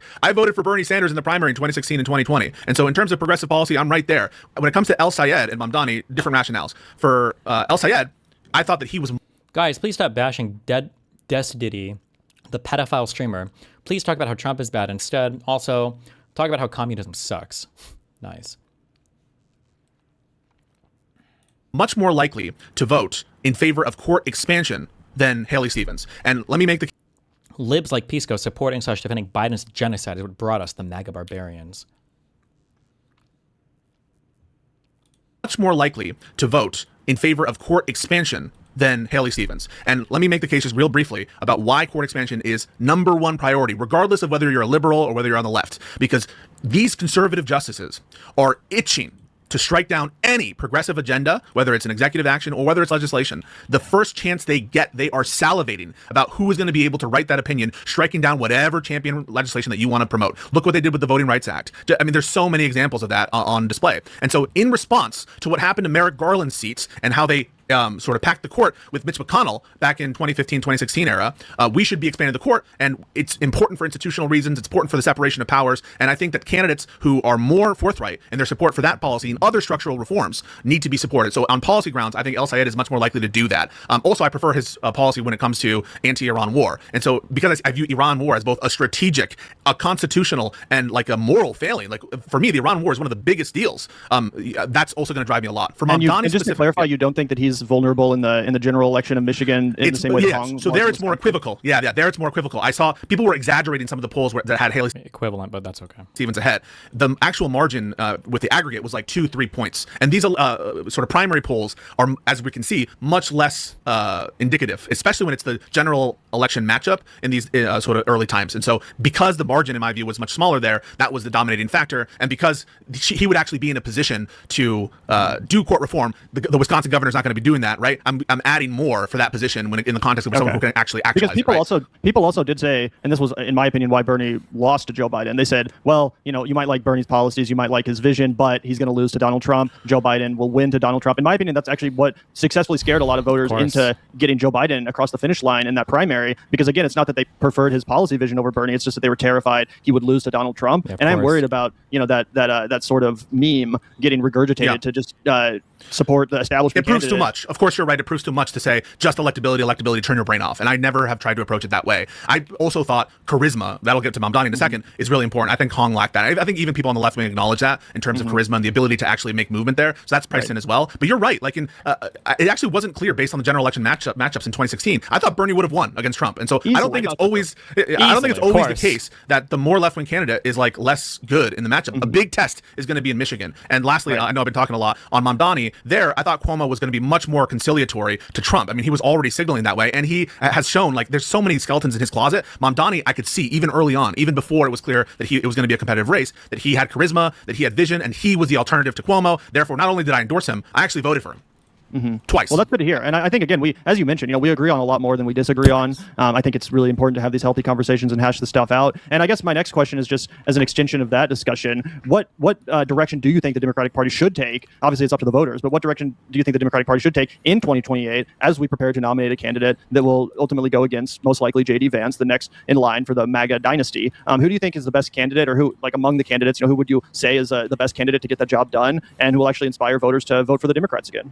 So I think there's two big categories: rhetoric and riz, and substance. And unfortunately, they're both, in my view right now, 50% of the job. 50% of the job now, ask Mamdani, is making people think you're doing the job. And that is just now an extension of the job. And so those are the two big categories. Unfortunately, if you don't have riz, or like generational talent and being able to, I don't know, do like Pete Buttigieg and like confront people in Fox, or AOC, very charismatic, or John Ossoff with this like... Oh, nice. Another friend of the stream. Jola is the guest tonight on Live and Learn.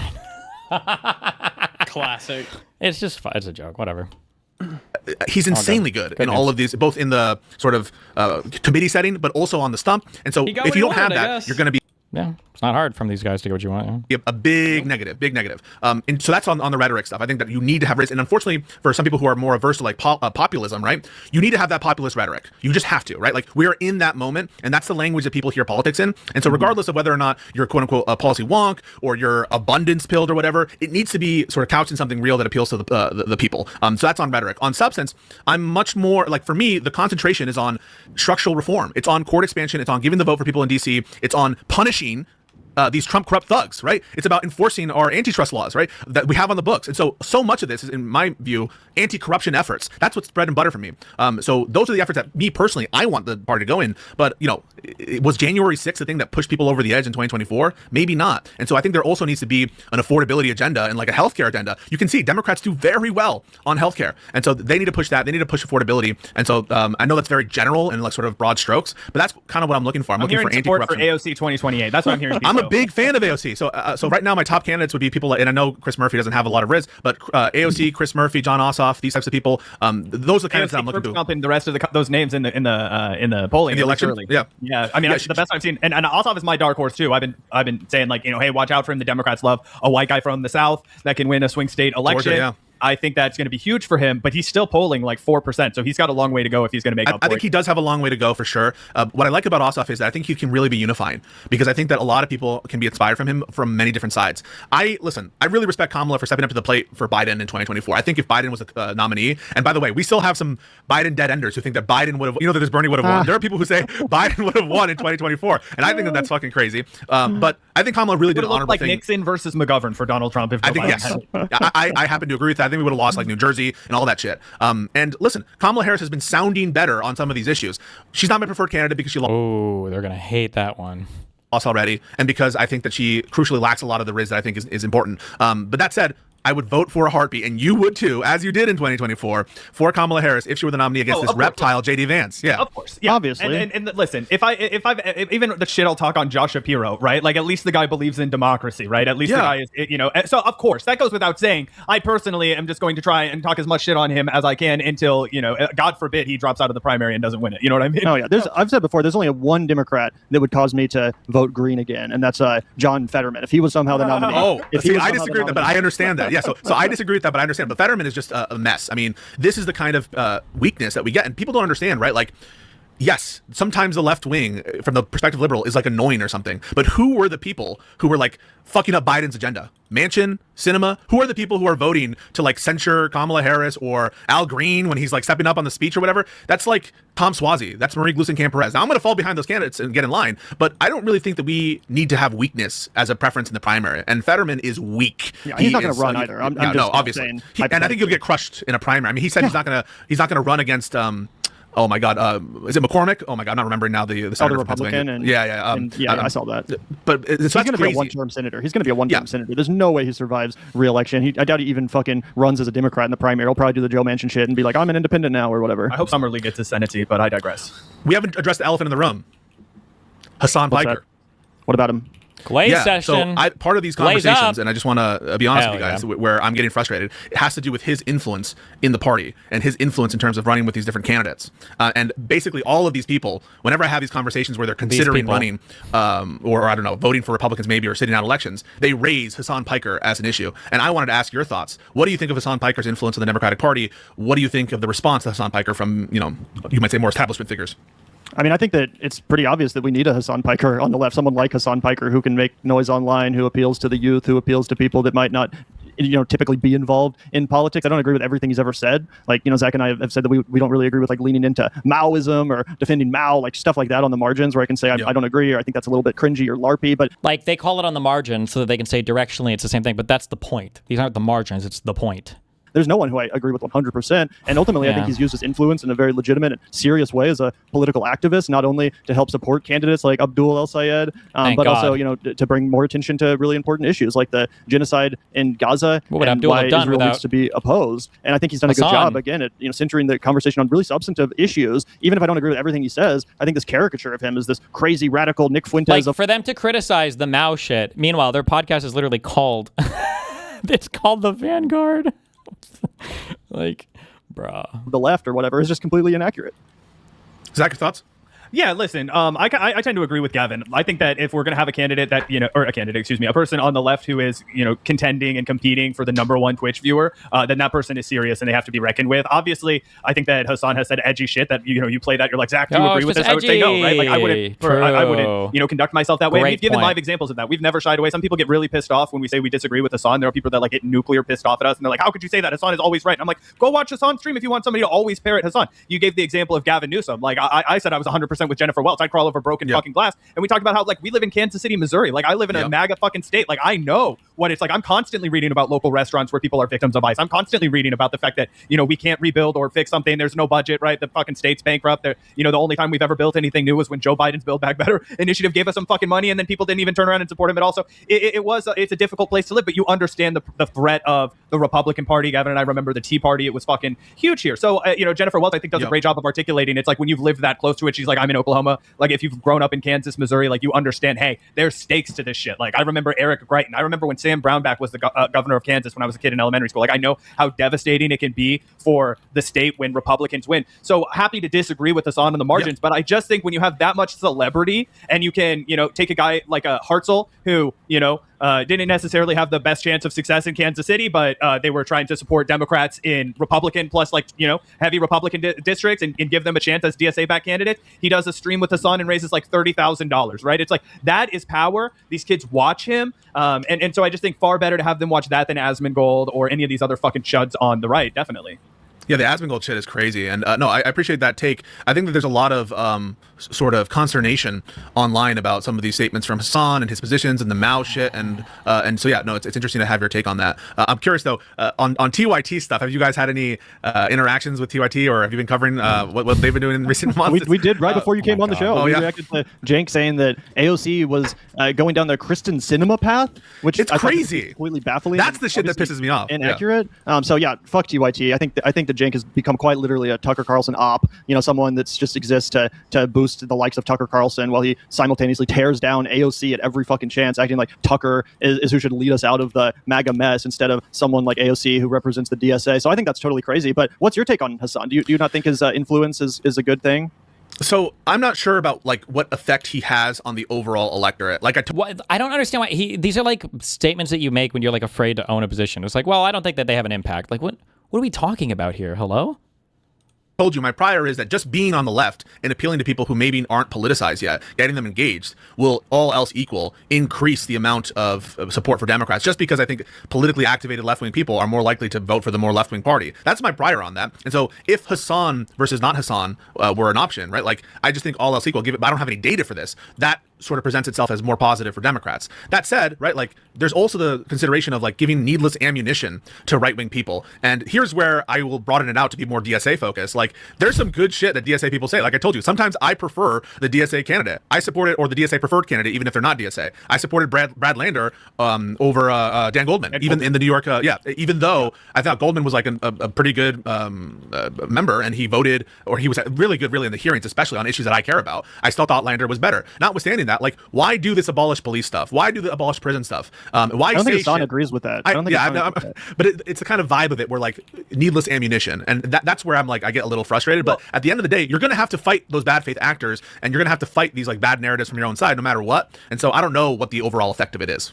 Can I ask you, Pisco? And I think, obviously, when it comes to running for office, we were talking about it too. You ask a candidate about Thanksgiving and Donald Trump's president, they need to talk about how expensive turkey is and how it's harder to put people around the table because rent is expensive, right? Like, pivot. Like, don't walk into a trap. But to steelman Hassan for a second, right? And he did put out a statement saying, quote, we should also work to build bridges and mend bridges with other folks on our left flank, folks on our right flank in the Democratic Party. So I think he's aware of this responsibility that's kind of befallen on him. But to just steelman him for a moment, like, I do believe that the prison system in the United States is fundamentally flawed. I think it's grotesque. I think the insane rape culture that we have, the abuse culture, the Rikers in jail, so brave, all of that stuff. I know we agree on that, right? So my question for you is, if not on Hassan's stream, where is the place to talk about that? Where is the place to talk about, Angela Davis, Our Prison's Obsolete? Like, that was a book that I read and it really opened my mind because my sister was pursuing a gender studies degree. Here I am, this young 18-year-old kid. I've never thought about the world that way. I know we can't snap our fingers and have, rethought how we structure our punitive system and reimagine justice in a way that I think is more humanity based. But I do think there's something to the idea of thinking it doesn't have to be this way. Why does time and time served equal justice or repentance when really everybody is just more traumatized, more likely to have a crime committed, et cetera, et cetera? So where do you suggest people have those conversations if you're concerned about it being taken out of context and weaponized by the right? Yeah, like you're talking to someone, an idiot who still believes in like this open. His sister was going to college for a gender studies degree, and he didn't have money to go to college. Was he just like the hated child, or? Marketplace of ideas bullshit, and unfortunately, yeah, I'm still stuck there. I think that you should have those conversations with Hassan. I had a fucking polite conversation with Richard Hanania. I had a polite conversation with Michael Tracy about, in my opinion, downplaying the criminality of Jeffrey Epstein. That was unhinged. That was like 3 hours long, right? That was crazy. Yeah. And that was a situation. And I'm very skeptical of like some of the maximalist theories of Epstein, but he was even downplaying Ghislaine Maxwell's conviction and like questioning whether or not she was involved, which I thought was insane given the trial. And so I'm willing to have these kinds of conversations with people I disagree with vehemently, even people who have said disgusting shit. And so I don't begrudge that. I'm just trying to explain like where like I do get kind of exasperated when we make maybe Fox News' job a little easier for them. But in general, that's priced into me. I basically think you can't shut people up, and I'm certainly not in favor of like banning Hassan. And frankly, I think that Destiny should be unbanned off Twitch. I think that Destiny should be remonetized on YouTube, even though he's being, in my opinion, insanely bad faith to me and calling me a fucking anti-Semite. I'll agree with that. I'm actually, pretty free speech absolutist when it comes to that stuff. Like I don't agree with banning people. I don't agree with censoring people or demonetizing them unless they do something that's like genuinely like, a literal call for violence against somebody or, something that's just like actually breaking the law. I don't agree with anyone getting banned off of YouTube or Twitch. So it's not about the having of the conversation, I think. It's about what that conversation is. And I'm fine with that. I would just say that like, if you're going to represent the DSA on Fox News, if you're going to do some of these interviews in these like hard-hitting places, you got to be ready to play the game, and we should be putting our best foot forward. When I say we, I just mean like maybe they are playing the game though, or not playing the game, but maybe those are just like their really genuine positions. But like you can never like consider that. Whatever. Be one of these groups. I'm not saying I'm DSA, but we should. If we're in this kind of, I'm not saying that. People are already going to be pissed enough at Pisco. Wait, did you say wait? Yeah. Did you see this? Oh yeah. They're trying to file more stuff before our hearing in 2 days, so why not? How are they doing that? It's I don't 2 know. days, yeah, man. well, they got whatever they can do, I know. But I will say though that like we need to have the conversations, and I'm okay with having the conversations, and I'm okay even disagreeing vehemently. What I don't want to disagree about is whether we should vote in these MAGA traitors. Like that just needs to be off the table for anyone on the political left. And the thought of we should split. This is the on Carville shit.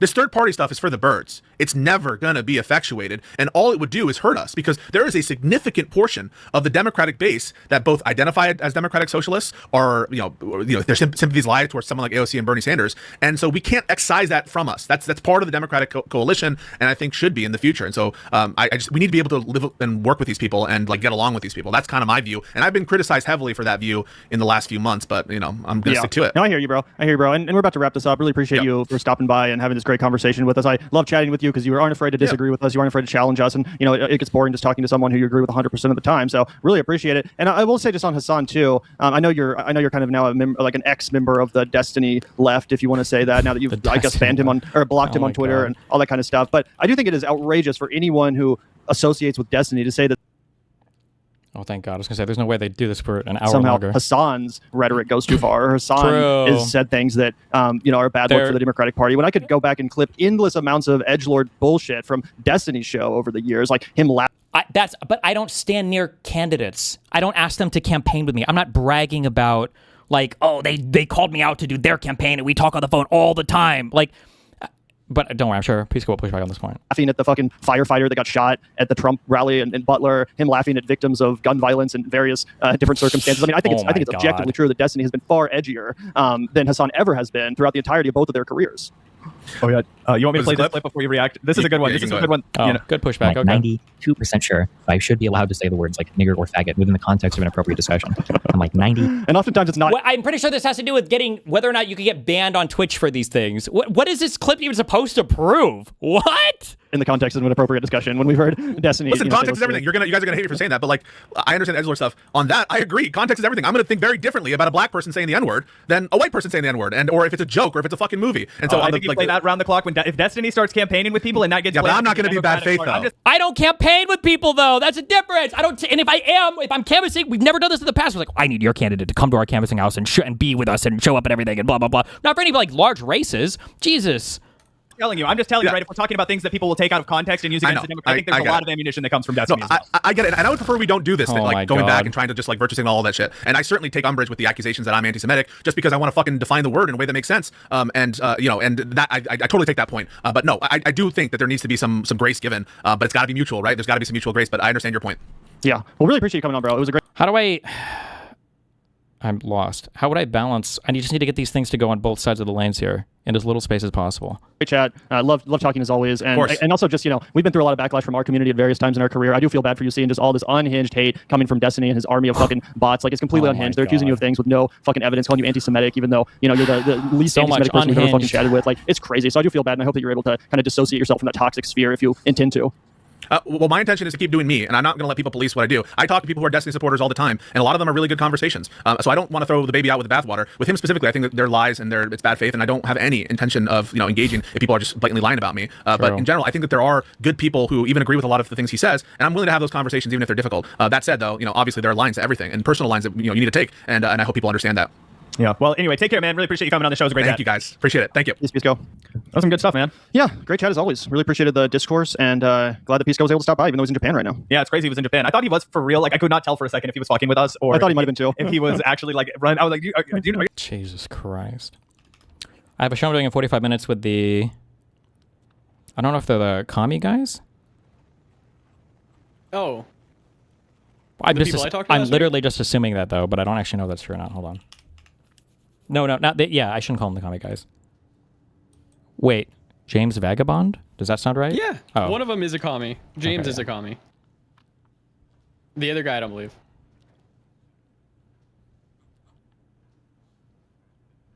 I like them, though. That's at 8 o'clock.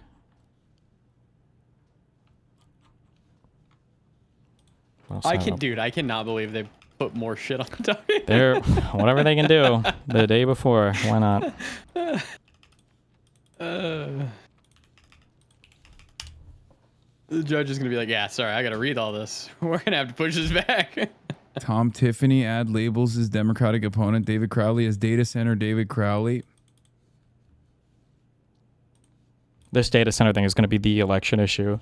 If not for the midterm, I don't know if it'll last all the way to the presidential election, but oh my God. Wait, he's not gonna sweep for Crowley? He's just gonna be like, this is bad. What makes him a commie? I don't understand the part. I think one of them is supposed to be something and the other one is like a communist. Like they Vagabond literally self-under. says he's a communist. Yeah, At least I don't think he was kidding either. But they seem like a really good host for the show that he was on. So. They were. I'm done speaking. What? Meet data center David Crowley. There's an opportunity for us to really become AI, No. a data hub for not only for the entire country, but for the entire globe. And he wants you to pay for it. Data center David Crowley won't roll back data center tax incentives. Our lakes run dry. Family farms paved over. That's Why? not how it works. Because Crowley's campaign Yes, is it is. funded by the people building them. See? Data center David Crowley. Big Tech wins. Wisconsin pays. Meet data center David Crowley. You're not gonna push back? He's about to. He's getting ready. There's like a minute and 12 seconds left in this clip. He's going to.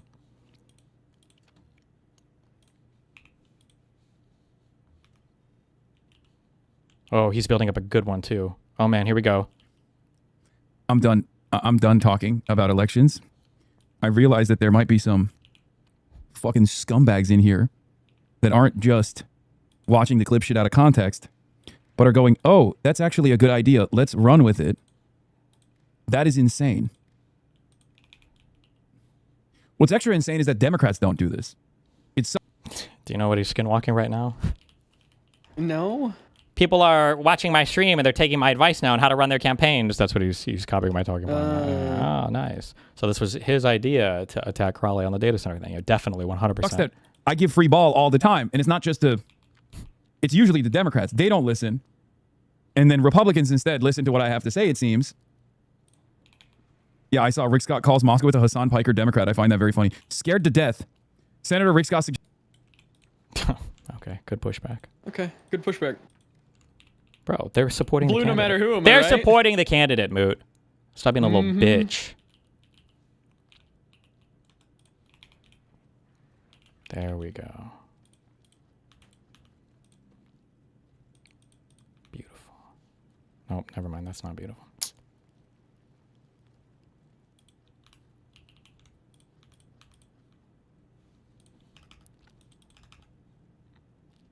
Dude, if your judge doesn't call them bad faith, I lose all hope in the fucking system, man. That's crazy. She's got more important things to deal with, you know?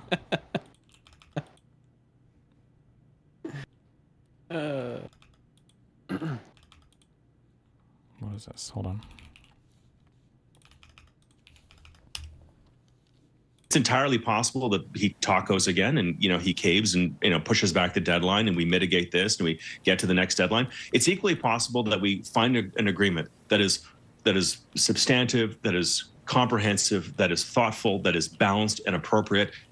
And 3 weeks from now, we're back at this because Donald Trump doesn't like it, and he's decided in a fit of panic or whim or anger about the midterms that are coming up and some bad poll numbers or some gossip that's coming out about his administration that he decides to change the narrative and throw everything out the window. He's an unreliable president whose word is not his bond, but we're stuck with the dynamic of the Canada-U.S. economy. And to decouple that dependence on America, that is the great Canadian project for, frankly, the next 10 years.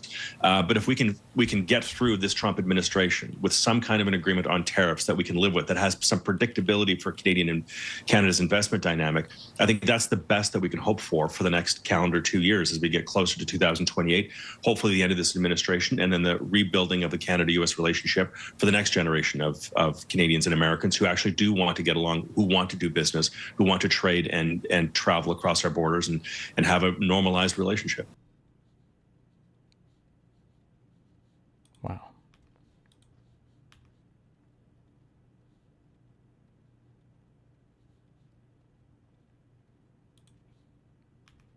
What the fuck is happening?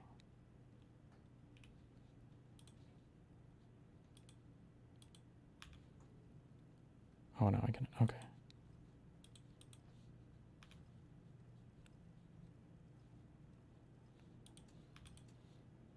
If this is less than 3, why is this not? Oh fuck, I'm retarded. Oh my God. It's entirely. Okay.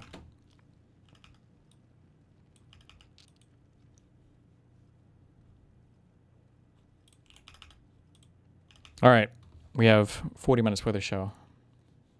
Alice wanted me to watch a debate she did with Ogre Boy. I don't know if I have time for that right now. We can watch some of this. COVID. Oh wait, I had a question for you. What? How are you feeling about the Electoral College? Do you still like it? I don't know. I don't have strong opinions about it. I feel like it could change to a popular vote, though. Yeah, my kind of feel is a popular vote because I feel like right now small states are too advantaged. So we either need to A, uncap the House, or B, get rid of the Senate, or C, just swap it to a popular vote. Yeah, it can't be all of these things. It's fucking retarded. No, of course not. It's one of the too three, much. in my Sure. opinion. Yeah. Or no. I mean, it can't be that Republicans have all of these things. It's like too much. Yeah. Oh wait, hold on. Never mind. Hutch memes. What were these? It's okay. Watch 3 minutes from here. 141. He's like a fucking tractor beam, but it's more like a repulsor beam. FC. So I more, but even way more confident and assertive with I still hold my punches because everyone was basically banging around. I just don't think it was fair. He's got him times 2. No, he obviously was fine with it. He also can I say something controversial though? Sure. That's all true, right? We know Wick more. We've been around Wick more. We know Wick can take it more. But there's another thing here too, which is Wick's substantive opinions triggered me more than average DSA slop, right? There we go. I wish we could just open with that. That's the issues. You didn't actually disagree with Keith that much. You mega disagreed with Wick. Theoretically should be more in line with our views than Keith, but yeah. See, that right there, like, I don't think that necessarily follows. I don't think what Pisco said necessarily means what Destiny said. If he's saying that Wick's answers were more frustrating than Keith Edwards, well, to be fair, Wick was making the case that a Republican governor would be better in the state of Wisconsin. That's a really consequential opinion. So if Pisco thought that Wick's answer was more triggering than Keith's answers, that doesn't mean that, what did Destiny say? That doesn't mean that he really didn't he really didn't disagree with Keith all that much. The reason why I feel this way, and I feel a billion times more reinforced with this, is if you look at the just look at the thing that we just watched. He just never has any energy or any smoke. Compare the conversation we saw yesterday with North. Compare the conversation that Pisco had with North to the conversation that he just had with the Vanguard, who are talking about Josh Shapiro, getting paid off to watch over that murder of that one woman and then join the IDF because he it's just not even close. It's not even remotely close. That's not what that means. That doesn't necessarily mean that. You know what I mean? Like, but he gets into this fight mode sometimes, right? Like, hold on. We've been around Wick more. We know Wick can take it more. But there's another thing here too, which is Wick's substantive opinions triggered me more than average DSA slop, right? There we go. I wish we could just open with that. That's the issue. You didn't actually disagree with Keith that much. You mega disagreed with Wick.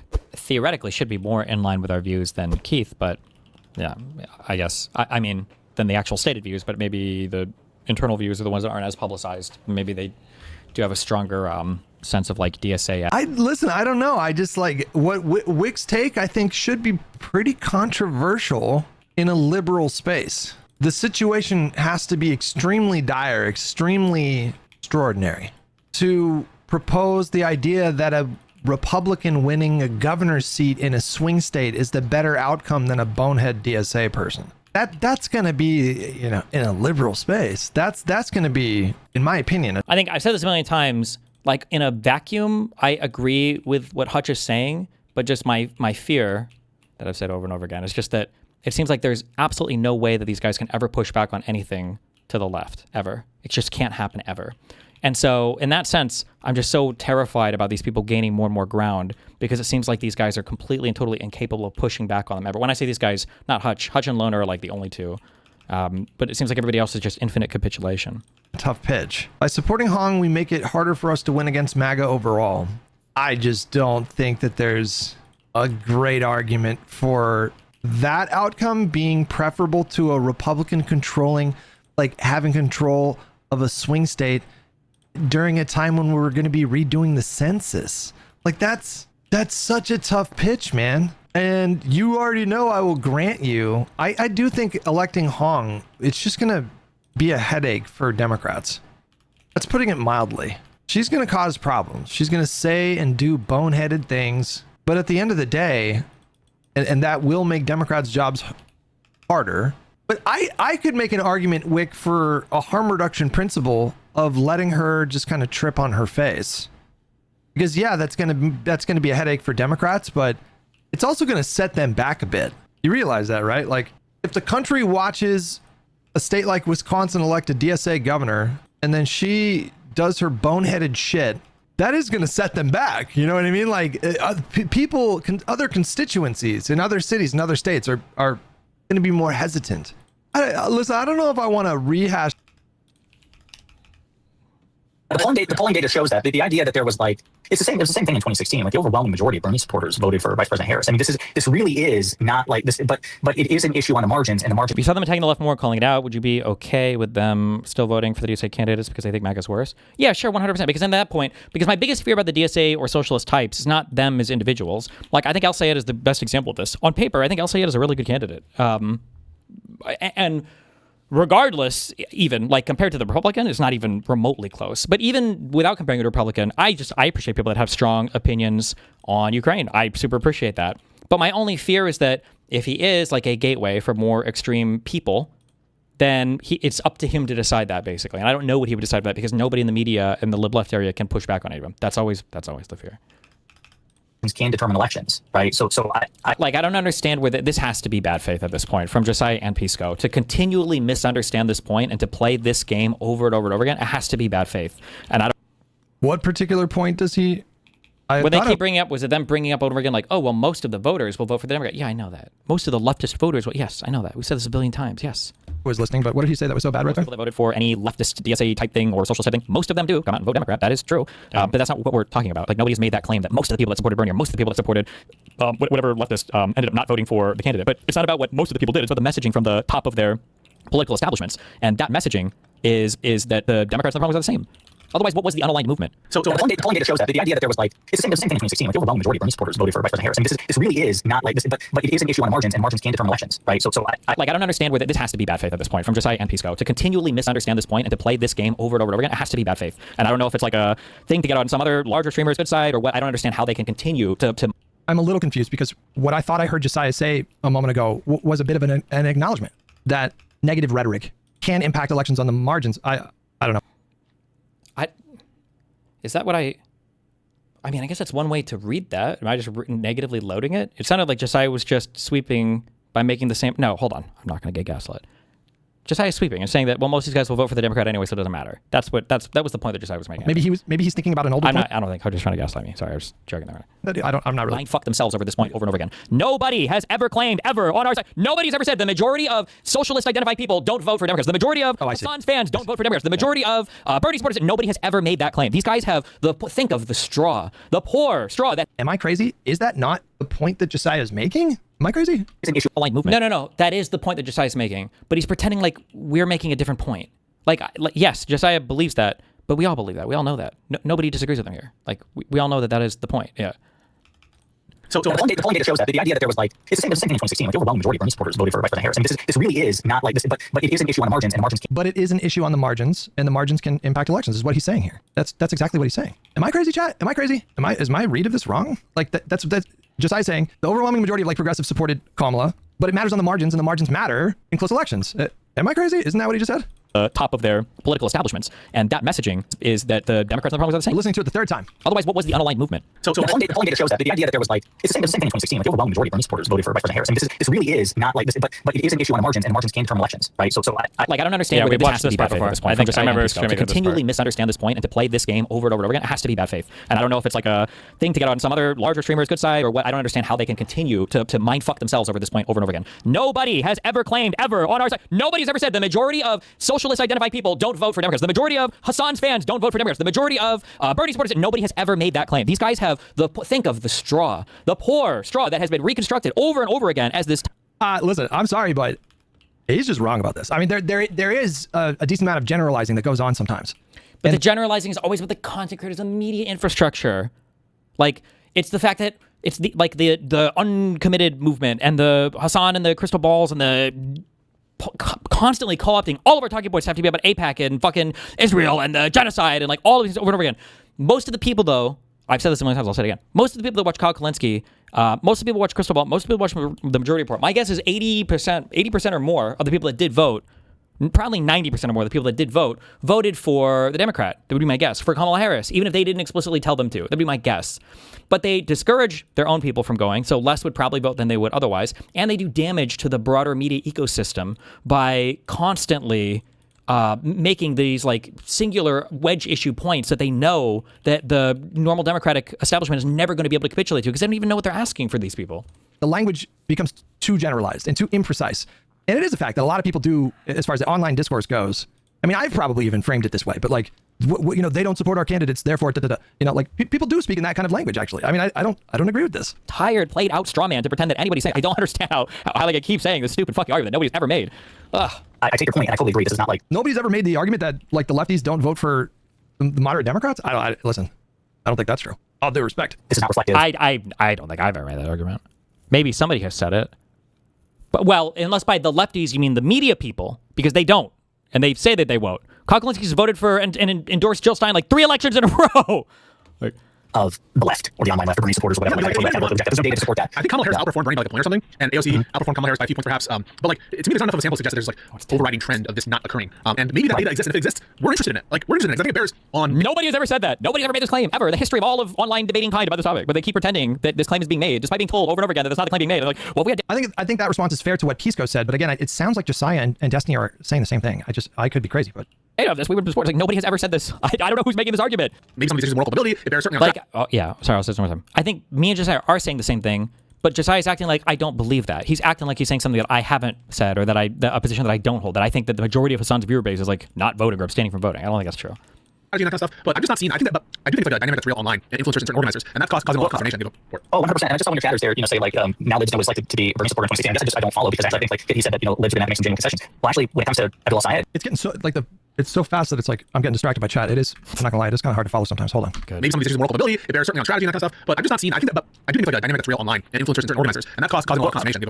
Oh, 100%. And I just saw one of your chatters there, say like now Lid's was. Wait, hang on. That's Pisco now saying the same thing too. I am a little confused. That's Josiah and Pisco. Both saying that the voter trends are like very much indicate that our lefty people overwhelmingly vote for candidates like Kamala in general elections. Correct. But it's an issue in the online discourse. Yes. Right? Am I crazy? Isn't that what they're both saying? Like whatever issues you have with their overall points they're making in the video that he's reacting to, selected to be Bernie supporter in 2016. I guess I don't follow because actually I think like he said that libs are going to have to make some genuine concessions. Well, actually, when it comes to Abdullah Syed, unless you just take for granted that an outcome determinative number of Stephen supporters, Democratic voters, liberals are just going to go ahead and support him, which honestly, it would be easier if Destiny wasn't fucking banned on Twitch.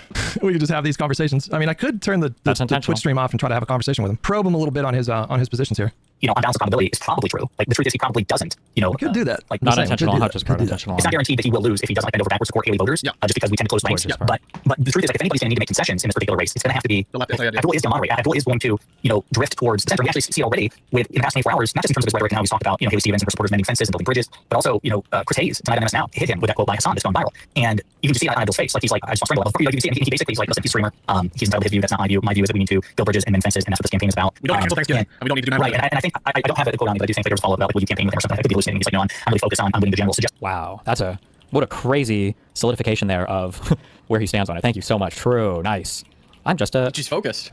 I'm just a politician. I don't know about what this other guy said that has shown up with me the day before my. Is he listening on 2 times speed or is this 1.5 times speed? I take fucking Vyvanse and it's hard for me to follow these conversations. Oh, the dose that I'm standing alongside. I don't know. Who the hell is that guy? I'm on 60 milligrams, guys. I'm on 60 milligrams of Vyvanse and I fucking can't follow these 1.5 times speed. Do 180. Guessing that he's going to have to really distance himself from Hassan now. And so Abdul recognizes that he has an obligation to try to court the votes of AOC supporters and just other Democratic voters, and as many people as humanly possible. And that's always the case. Vice President Harris had that obligation. When people say, sometimes people get mad at us when we get frustrated, like, well, Harris had an obligation to win people over. That's true. But the candidate's job is to persuade people to turn out for him or her. And Harris failed. I failed as a major political commentator because I clearly wasn't able to make that case persuasively, and so was everybody else in space. And the voters themselves failed as well because they made the wrong decision and were dealing with at least 4 years of fascism. So we all have a moral obligation, we all have agency, we all have a duty to try to come together. But I don't think now that we're in the general, I don't think it's quote-unquote liberals who are going to have to make concessions. Abdul Syed, I think if concessions are demanded, it will be from liberals, and Abdul will be forced to make them, not the other way around. I want to respond to super chat and also a comment from Demi Urge, who said, vote blue no matter who only works if both factions adhere to it, and only works when you apply them to the general election. I don't understand what you mean by that. It only works if both factions adhere to it. I just take vote blue no matter who, and again, where there's obviously everyone has a threshold, everyone has like this bar too far. How is that so hard to understand? Like all for one and one for all, but only half the people think that. Well, I mean, like I just take that to mean that like our half should always stick to that, even if the other half. Like, how is that hard to understand? I can't believe that that's a sincere statement. That's that difficult to understand. There's no way. It's a recommendation for individuals, and I don't know what about that. It's not a recommendation for individuals. What is that, or what does that mean? I guess theoretically, everything, when reduced to its most fundamental thing, that's an advice to human beings, is a recommendation for individuals. But I mean, like, no, it's literally not. It's vote blue no matter who. Is that even if we come from different coalitions or whatever, we have to support the Democratic candidate in the election. I don't know. Okay. Doesn't work if you have a group of cynical influencers who don't adhere to it for their own clout and purposes, especially when the overwhelming voting trend seems to be that both factions do adhere to it. But like even assuming that weren't the case, vote blue no matter who is like a prescription for what's the right thing to do, right? And that's true whether or not everyone does do the right thing. I don't understand how somebody can be so smart on some discrete things, but like so fucking retarded on macro concepts. It's like when we say all hands on deck, what we mean is that it's just explain that. Sorry. Good job, Dusty. Really good to go up and top and help on deck. That's what we mean. Even if not everybody is helping. And it's like, no, that's literally not what it means. What it means is we need everybody here, and that's what we're saying, all hands on deck. We need everybody to do something. If not everybody does it, it doesn't work. That's what the phrase means. It implies the necessity for everybody to participate. Like, not for some people to choose and for other people not to. That's why I'm saying we should just retire this rhetoric. We should just stop. How many fucking years of this are we going to do, guys? Wait, I agree, and I have, but they're not. Now they want to hold to it, right? Every fucking year, it's the same debate about blue no matter who valid and, what are the limits of blue no matter who. None of these conversations have ever been productive. They've never led to anything productive, okay? I still have my own personal philosophy. I'm still generally going to, it's just really difficult for me to imagine not voting straight ticket Democrat for the foreseeable future. I'm unwavering on that. But what value is there for me to, like... Blue, if there's not, the thing is that if there's not like a subversive aspect in your party that's trying to intentionally like mind fuck you by not playing by your rules, then the blue no matter who thing works. The I fuck her name up. I'll learn it one day, especially since I'm so critical about people getting call him Chevalier. Like in a vacuum, I'm voting for her over any person that's like MAGA in 2024. It's a no-brainer, right? I would re-vote for Fetterman. I would take another mansion in cinema. I would vote Francesca Hong over Tiffany. Any of these people, no-brainers. But the complicating factor now is that we have a growing movement that looks like a Tea Party in our party that is not reciprocating, and they're relying on you to reciprocate and for you to allow them not to reciprocate, and that's the issue. That's the spooky, scary skeleton part. To try to make the case for other people, like it just doesn't. Nothing good comes from it, And it is just like so obviously the case that people like Kyle Kalinske. I think he's the best example of it. He's the most extreme example of it, okay? Because Kyle he's had a long career.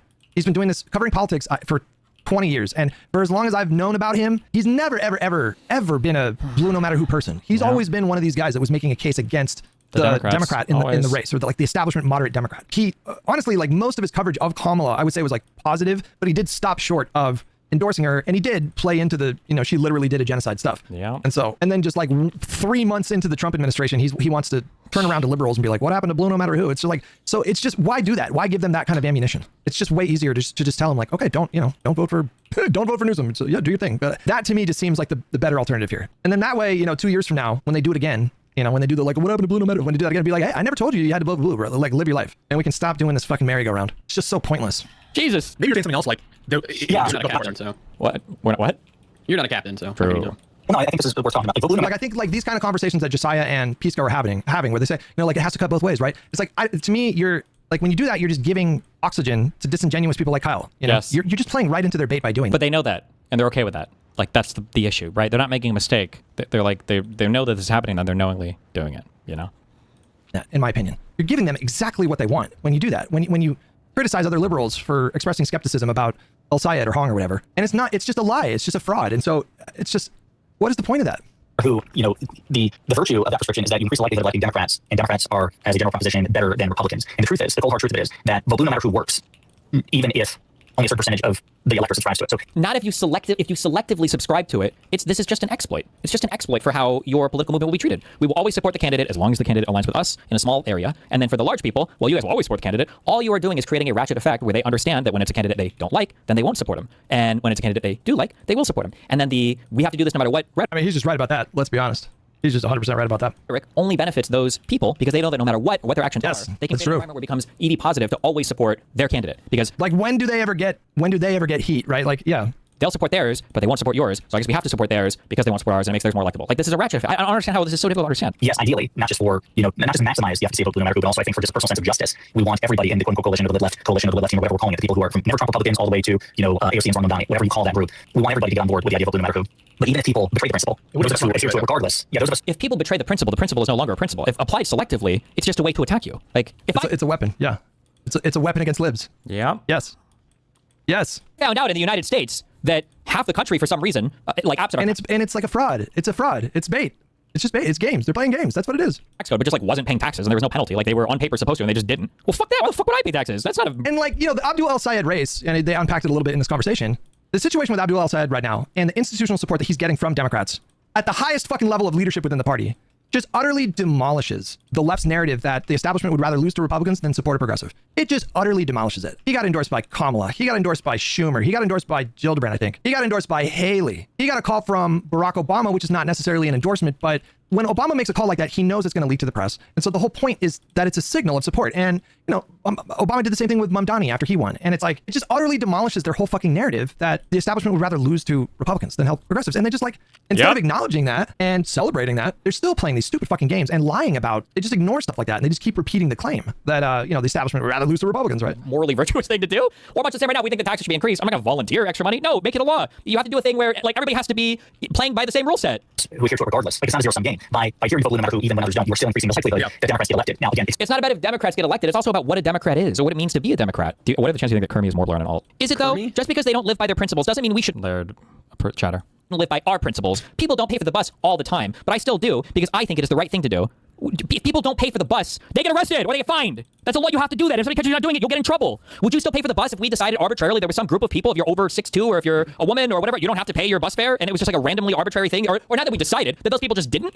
No, there's no virtue in acting independently if you need everybody to solve a problem. There's no virtue in that. Pretty girls don't have to pay for drinks at bars. True. Maximizing the efficacy and the range of it. You definitely want everybody to be on board. But no, it is not a zero-sum game where if the left doesn't do it, it's bad for liberals to do it. If electing Democrats is something you consider to be good, then we don't. Then now you have to torture what they mean ontologically by the terms or semantically. What is the semantic content of the word Democrat, right? Well, it's always good to elect a Democrat. That's not true. If Nick Fuentes ran as a Democrat, I don't think everyone would elect him. Just having the D next to their name. I can't believe that we even have to clarify this, but it implies that there is some semantic content to the term Democrat, that there is some shared belief system. That doesn't have to map completely on. There's probably plenty of room in a particular party, even for you to disagree on things, on affirmative action or DI or what should gun control. If there's some guy who was on me most of the way and they thought that we should ban all assault rifles throughout the United States, I think it's retarded, but yeah, fine. That's a disagreement that we can have. But supporting terrorism? No. Come the fuck on. This is not a vote blue no matter who. Even if the blue guy is a terrorist supporter, that's crazy. In a vacuum, obviously I agree. We should, if we were living in normal times where there wasn't an imminent threat. That's a lot of qualification there for when we can support terrorists, but okay. Threat of upending like liberal democracy in America, as I believe that MAGA poses that kind of threat, then I do think that you need to introduce these variables and have it affect to be clear, though, I guess technically it's not that Al-Sayed supports terrorism. It's that he would have campaigned alongside a guy who does support terrorism. There is a distinction there. As silly as it sounds, it is a big distinction. Like, if Al-Sayed was watching Hezbollah video take over things or whatever, I'd support the MAGA guy. Even if he literally said, I will support Donald Trump for a third term, I don't care. That's fine. That's too much. No way. That's crazy. But Al-Sayed, I don't think would ever do that, hopefully. He doesn't show up on Hassan's stream tomorrow and they're fucking watching Hezbollah videos. Analysis. And so, it is a little bit like, if we're doing the analogies thing, which I typically don't love doing, but it's a little bit like, teaming up with Stalin to take on the Nazis, right? That doesn't mean there's not going to be a Cold War afterwards. And it doesn't mean like literally any conceivable or even like the most ridiculous thought experiment that you can construct with a D next to their name. You're not literally saying that, there are limits. I would say, like, my whole thing is like maximally blue no matter who, but there are limits. I think, like, obviously. I mean, it would have to be really, really bad. But like in the case of Wisconsin, I just think that if the Republican Party is able to shore up their institutional dominance, people in the chat have been mentioning the fact that the Wisconsin Republicans, did you say, lost the popular vote in a race? Was it 2018? Is that what you guys are saying? That lost the popular vote within the state in terms of all the statewide elections, but still ended up with a supermajority of seats. Like, you get to do that when you control the levers of power in a state. That's an insane advantage that will make it really difficult for Democrats to like claw back that fucking power. And that is something that I just keep going back to this idea of like, I don't think that is being given a proper sort of acknowledgement in this discussion. Crazy. You should do it even when leftists don't do it. Here's the next follow-up from Demir. Says, the main criticism is that you are more tolerant of the Kalinske types who fail to do the right thing when it matters. No one is talking about the voters. If we're just talking about influencers, we have all criticized Kalinske for that action. And so... well, I don't know. I mean, no, I don't think... Listen, it's not about the fact that you might have criticized Kyle at this or that point. It's about the fact that in my opinion, I feel like they're willing to give Kyle credit for something he hasn't even really demonstrated yet. Kyle's out there saying that now he's changed his mind. He's blue no matter who. Giving critiques, though. I know, Jesus, but I'm like the authoritarian, like. He's over here. He's fucking stuttering, and I love Hush. He's like, don't be mean. Stop. Hush is our boy. Stop. That was too much. He is our boy. That was too much. That was too much. He's not stuttering. I think the issue here is that it's genuinely a difficult position for him to navigate because it's like they have technically walked back their prior statements, but it's like so late. It's like, well, do you get credit for it at this point? So it's like a weird, like, do you even give credit for that? I don't understand why you would give him credit for that absent any kind of meaningful test of that. Has he been meaningfully tested on that? Has Kyle come out and like endorsed any like pro-Israel Democrat that's won their primary during this cycle? Maybe he has. I don't know. Because when I tune into Kyle these days, he's still doing like fascist enabling, bootlicking, corporate sellout, AIPAC bot, Democrat versus the progressive person, right? Like I just, if somebody has done something for the last like 15 years, which is to say that they've like actively worked against the Democratic Party, didn't support Hillary, didn't support Biden, didn't endorse Kamala, in 2020, you guys, that's the craziest one. I mean, like 2020 was such a crazy election and the stakes were so immediate and obvious. Yeah. And he's on Joe Rogan the night of the election and Rogan asks him if he voted for Biden and Kalinske says, no, I don't vote for war criminals in 2020. Oh, that was in 20. Okay. First of all, war criminals. What the fuck does that? Joe Biden? What does that word even mean? Oh no! Is Hutch not aware? Because he did the drone shit. Is that what they're saying? Biden. They hate Obama. These guys think that Obama is as much a war criminal as George Bush or anybody else. Biden was the VP, so they qualify that. Yeah, I'm not sure. They just never get asked about some things like this. So I think a lot of these people don't realize it, but that is their position. Yes. Crazy. And so this idea that like we would grant Kyle charitability on this or give him credit for turning a new leaf before this newfound principle of his is even tested in a meaningful way, that's just crazy. I would never do that in my real life relationships. If someone, like, trust is earned, obviously. Like, if someone in my life demonstrates that they do they have a destructive pattern of behavior or perspective, or they have a track record that I can look at, and then one day they tell me, you know what, I'm changed. I'm a changed person, okay? No more of that from here on out. We would never, like, nobody in either of my chats. Well, I should say maybe, hopefully nobody, but, some people have a hard time holding people accountable. I would guess most of you guys, if you had a partner that cheated on you over and over and over and over and over and over and over again, and then your partner, literally, if your partner cheated on you for... Well, what if they changed this time, though? In 15 years, or like you had a partner who struggled with alcohol abuse and they relapsed, once a year, every year for 15 years. And then your partner comes to you and says, I'm done. It's going to be straight edge from here on out. Okay. I've changed my ways. You would not just take that person at their word and be like, okay, phew, glad we got past that one. You would be skeptical. And I just, my frustration with Josiah and Pisco is that they just don't seem to be skeptical of Kyle in that way. And I don't understand that perspective. That doesn't compute with me. That doesn't make sense to me at all. Why the fuck would you, why would you ever just like take him at his word? I mean, it's just ridiculous, right? Good question. So, I don't understand in what sense we're more tolerant than we should be. Are you suggesting that we don't ever collaborate with Kyle Kalinske, that we don't ever be polite to Kyle Kalinske? Because I don't understand why that is a good instrument. And then he also keeps playing this autistically retarded, like, what do you want us to do? I didn't know what you wanted us to do. It's like, cover them like you cover any person on the right. You can see what you need to do. Go to your YouTube channel, look at how you do videos on Sean Hannity and Fox News and Bill Maher. Just like that. Like, what, then this, oh my God, it has to be bad faith. All right, okay. I'm gonna get myself in trouble here. I don't know if the Francis Gill is a member. Get in trouble with who? I don't know if it's super useful to keep reacting to that. I mean, listen, I do understand. Stop. What? What Destiny's are you frustrations. doing? I think I understand them. I just know, like, I know that I had a pretty big shift. I know that I had a really big shift, and we talked about it on the stream before. Talked about it directly with Destiny before. I had a really big shift, and so I remember using rhetoric that I'd say is pretty similar to the kind of rhetoric I hear from my pals. And I wasn't being bad faith. I was just naive. I was just very, very naive, and it took me a little while to get there, but I got there. And I want to allow for the same kind of change in perspective. And so while I appreciate the frustration that Destiny communicates, my worry is that if you go way too hard, you end up only the people that you're trying to spar with on this particular topic just get more and more dug in, which is a very human reaction to that kind of heat from a community as big as like DGG. And that might have set me back. Like if I was like sparring with people, with other communities in that kind of way, then I think I might have dug my heels in. But I do think, just mark my words. I mean, archive this, clip this, mark my words. I do think that it will be like much more obvious that skepticism of those people is justified right now. It's going to be a lot more obvious once we start getting into these primaries, because it's not going to take very long. These primaries are going to kick off very shortly after. I mean, the presidential primaries are going to kick off very shortly after the midterms, and Kyle's going to start doing his thing right away. Kyle's going to start accusing Gavin Newsom of wanting to like murder trans people. He's going to say the most unhinged, insane shit, you guys. And when he starts up with that, and he will, I promise you, he will. It's going to be impossible to ignore. And if in the case that happens, and it will happen, if we get to that point and my pals Josiah and Pisco are still maintaining their posture, then I think maybe I'll be in the place where Destiny is at now. But well, I don't want to get him in any trouble. Yeah. Well, episode of Live and Learn. And then there was one. Just kidding. Stop. Just kidding. Hold on.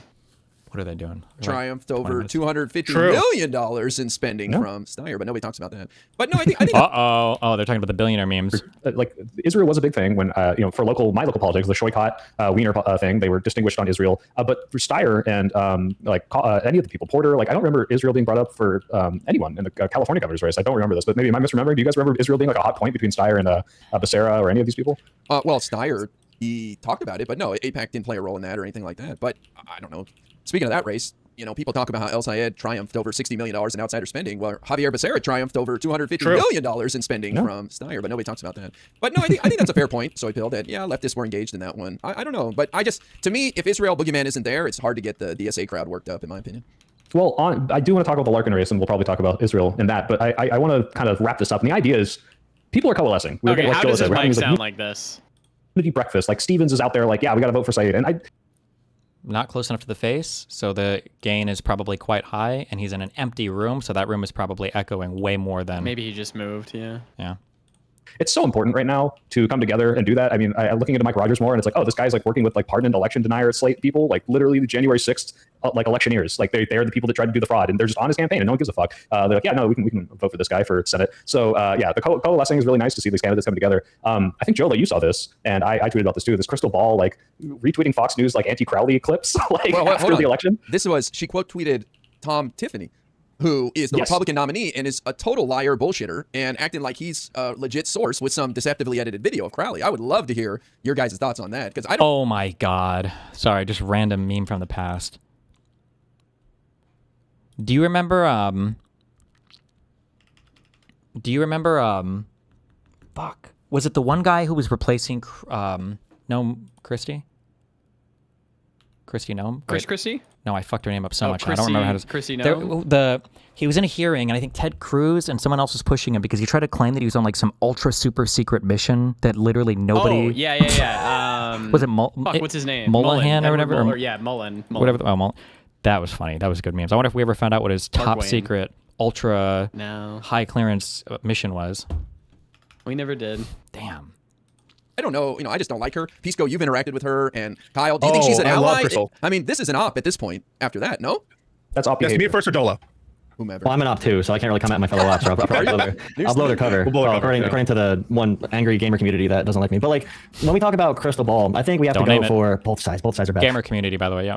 So whether it's Crystal Ball sharing a deceptively edited video of Crowley, and by the way, like you should be, as a progressive, you should be happy that Crowley is considered a moderate dem at this point. This guy's pro like universal childcare and pre-K.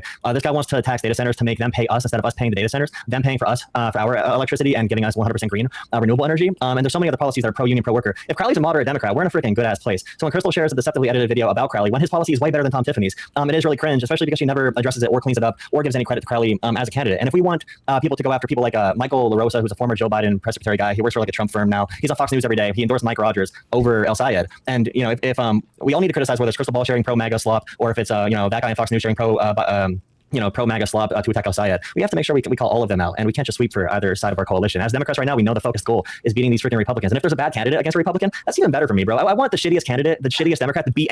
Like if I were Did to he respond at all? Well, I don't even know. The reason why this is not satisfactory is that like if I were to stab you on accident, I imagine that whatever words you have to say for me or whatever thing you would try to do to make it so that like I don't stab you again would probably look a lot different than if somebody like broke into your house and stabbed you, right? Because you would assume that if I'm doing it, it's probably on accident. But if a stranger was doing it, they're probably doing it intentionally. These guys, they miss the analysis of this so much is because they keep doing this like, well, we think that she messed up here and we need to hold her accountable and blah, blah, blah, blah, blah. Dog, she's not on your team. It was intentional to spread that clip. It was intentional to attack Crowley. It was intentional to bully moderate Dems. They keep thinking that like they must just be doing something like not tactically correct or they've made a mistake. But if we remind them, then they'll like act right or whatever. And it's like, no, this is their mission. They're not going to listen to you because you're not even coming at them from a place of criticism that they care about because they know that that's the plan, Any Republican in the country, so they know how bottom of the barrel they really are. Yeah, no, I agree with that completely. Wait, I was going to just add, one, as someone who went hard on Wick for posting Fox News pretty much uncritically, I have the exact same flack for Crystal Ball, not just retweeting Tom Tiffany and Fox News clips as deceptively edited, but not to shit on Crowley for any good reason other than to compare him to Hong, who already lost. This wasn't before the primary. This was after. This was sore loser shit. And it's like, yeah, look, is this worse than Thanksgiving? It's like, one, no, it's actually a pretty well articulated position. Even if you hate data centers, it's not like I love data centers. Like as a semi-pro data center person, I'm like, yeah, this is great. Like he wants to regulate them. He wants to like do something that helps them work for us, and they're not going anywhere. So it's not like we can just ignore them. And the idea that you're like coming after them after it does nothing but hurt them, like that, that's like attacking Joe Biden in general. This shit kind of stuff, Kyle and Hassan and stuff are doing in 2024, and it's bullshit. You'd like, this is the time where you don't do that. So anyway, now it's Pisco, your turn to defend your friend. Yeah, Crystal Ball. My good friend Crystal. So listen, the first question IRI asked was, do you consider Crystal Ball an ally? And I guess I just want to ask IRI what he means by that. So oh my God! On the same side, pushing for the same goal, because I don't know how you look at that quote tweet and think this person is on our team. The best you could say is she's trying to get Crowley to do better, but that is being as horrifically charitable as possible. So my response is it logically possible that she could just be trying to improve the candidate? That is, in general, I have a great window of tolerance for people doing stupid bullshit. And is it stupid bullshit to quote tweet a selectively edited clip without giving the condition and proviso, or either letting people know that it was selectively edited? Do you see the issue? I at this point, I literally can't tell if people are aware and are part of the subversion, or if they're literally just this stupid, right? It wasn't a mistake. This wasn't just stupid bullshit. It was intentional. This was intentional. She wanted to post it. Yeah, she wanted to post that. And all the other lefties did. All of them did. All of them reposted the same thing.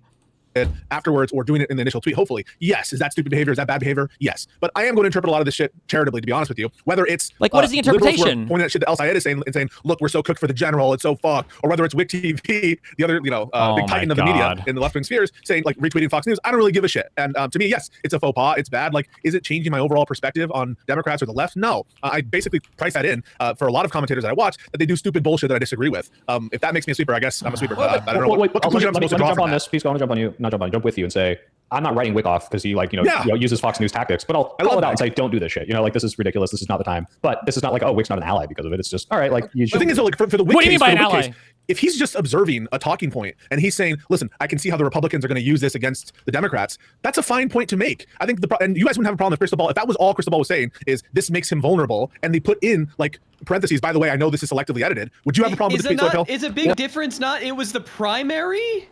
Yeah. As well? They mix all of these things up intentionally. Like, it's just... She's like, this is vulnerable. He needs to improve on this. It's the same way, if the uncommitted movement was like, Joe Biden or Kamala Harris needs to improve on their position on Gaza, right? That's very different from, hey, obviously, it should have been Bernie, and then like, retweeting like a Fox News clip of him or something like that. So I don't have a problem with that. I think it's similar to me saying El Sayed should drop Hassan. He's a liability. Yeah. But she didn't do that, Pisco. I agree. But to defend Wick for a second, I did not see his tweet that you're referencing, but I'm assuming that was during the primary. This is a 1v1, Democrat versus Republican, and her tweet does nothing but help the Republican and hurt the Democrat. True. No, I agree that there are differences in the Wick tweet, and listen, the comparison Wick versus Crystal Ball, I get it. It's just demonstrative of the kind of thing we're talking about, and I don't give a fuck. Demonstrative? What does that even mean? What a word salad of nothing there. Well, this is just demonstrative of the type of thing we're talking about. Of what you're talking about, the difference between. No, it's obfuscating. Yeah. Let me use the bathroom, get a soil, and then I gotta hop in this Discord 1 second. That there's a kind of like, it's the Republican talking points. It's the Republican talking points. If it's a critique, I'm okay with you criticizing candidates for the right reasons, whether it's the primary or the general. And that's true, by the way. If liberals want to be, which I count myself among, I don't use that pejoratively, if they want to be snarky about like some faults with Al Sayed and him continuing, let's say that he continues to campaign with Hassan Piker, you're not going to shut up about it, will you, IRI? You won't say, you won't hold your tongue. I don't, but I won't shut up about it. But it's because I'm saying it every time I say it, it's because I'm saying this is holding him back. I think he can be a great senator. I'm worried it's handicapping his campaign. He can win, but it's making it harder. So I'm not like just this is worse than the Republican. Yeah, that's basically what the equivalent. The equivalent would be if Guy had a Fox News clip of them being like, "Look at the elect for the Democrat Senate position. He says that America deserved 9/11," and Guy just retweeted it and said like, "Should have been Stevens," yeah, Stevens didn't have this fault. Like if that's all he said, it's like destructive in your mind. It's like it's purely just to tear them down. Okay, so I agree. She should have said, she should have done the Josiah, which is after any criticism, Josiah will put after it. And by the way, the worst Democrat is better than the best Republican. And I'm objectively right, and you never. Okay, so I agree, and I think that it's lame to not put in the tweet that it's selectively edited, that it's not representative, and that Tom Tiffany is worse. And I know that bears poorly on Crystal Ball's tweet and on like her intentions, 100%. But like, what then? What is the so what of it all? Wait, have you disclosed that you regularly go on breaking points? I regularly go on breaking points. I want to put that out there. And Crystal Ball is this is why I'm asking you about this, Pisco, because you know these people much better than me and probably everyone else here. I don't watch a lot of their content, but I feel like you are being incredibly charitable for her. And what's the charity? That was just an attack on the Democratic nominee and portraying him as worse than the Republican on a very important issue of data centers. So I 100% agree with you that the tweet, as I saw it, again, I didn't watch the clip compilation that was underneath it. I just saw that this was a controversy, just to be clear, was bad. I condemn it wholeheartedly. And I think that you should have put the proviso in there that, by the way, you should vote for Crowley. Okay, and you shouldn't be so destructive about it. But you're I know she didn't. Yes, I know. But you're acting like that's how she feels, where I think those were her feelings. She was very clear. She had a chance. Do you think she prefers Tom Tiffany? I think she is so disgusted with Democrats for whatever reason that she would rather see the Republican win at this point. I don't know. I will ask her this. I will ask her this. Wait, guy. We will get to the bottom of it. Okay. Wait, I don't make you happy. What could Pisco say to make you happy right now? She doesn't care. I will look into it, guy, and I will ask her. She's just doing it I want to know what would make you happy. What do you want Pisco to be? What do you want to be Pisco's position? What would make you happy right now? I want Pisco to wants money. Recognize that this was an attack on the Democrat that helped the Republican, and I don't think it's because she worded it poorly or left something off. I think that she, for whatever reason, cannot stop wants attacking. Republicans to win. No, I don't think she wants Republicans. They're not on either side. IRI understands. He's representing Sigma. Okay. He gets it. All right, bye. Have a good one. Be careful, buddy. Yep.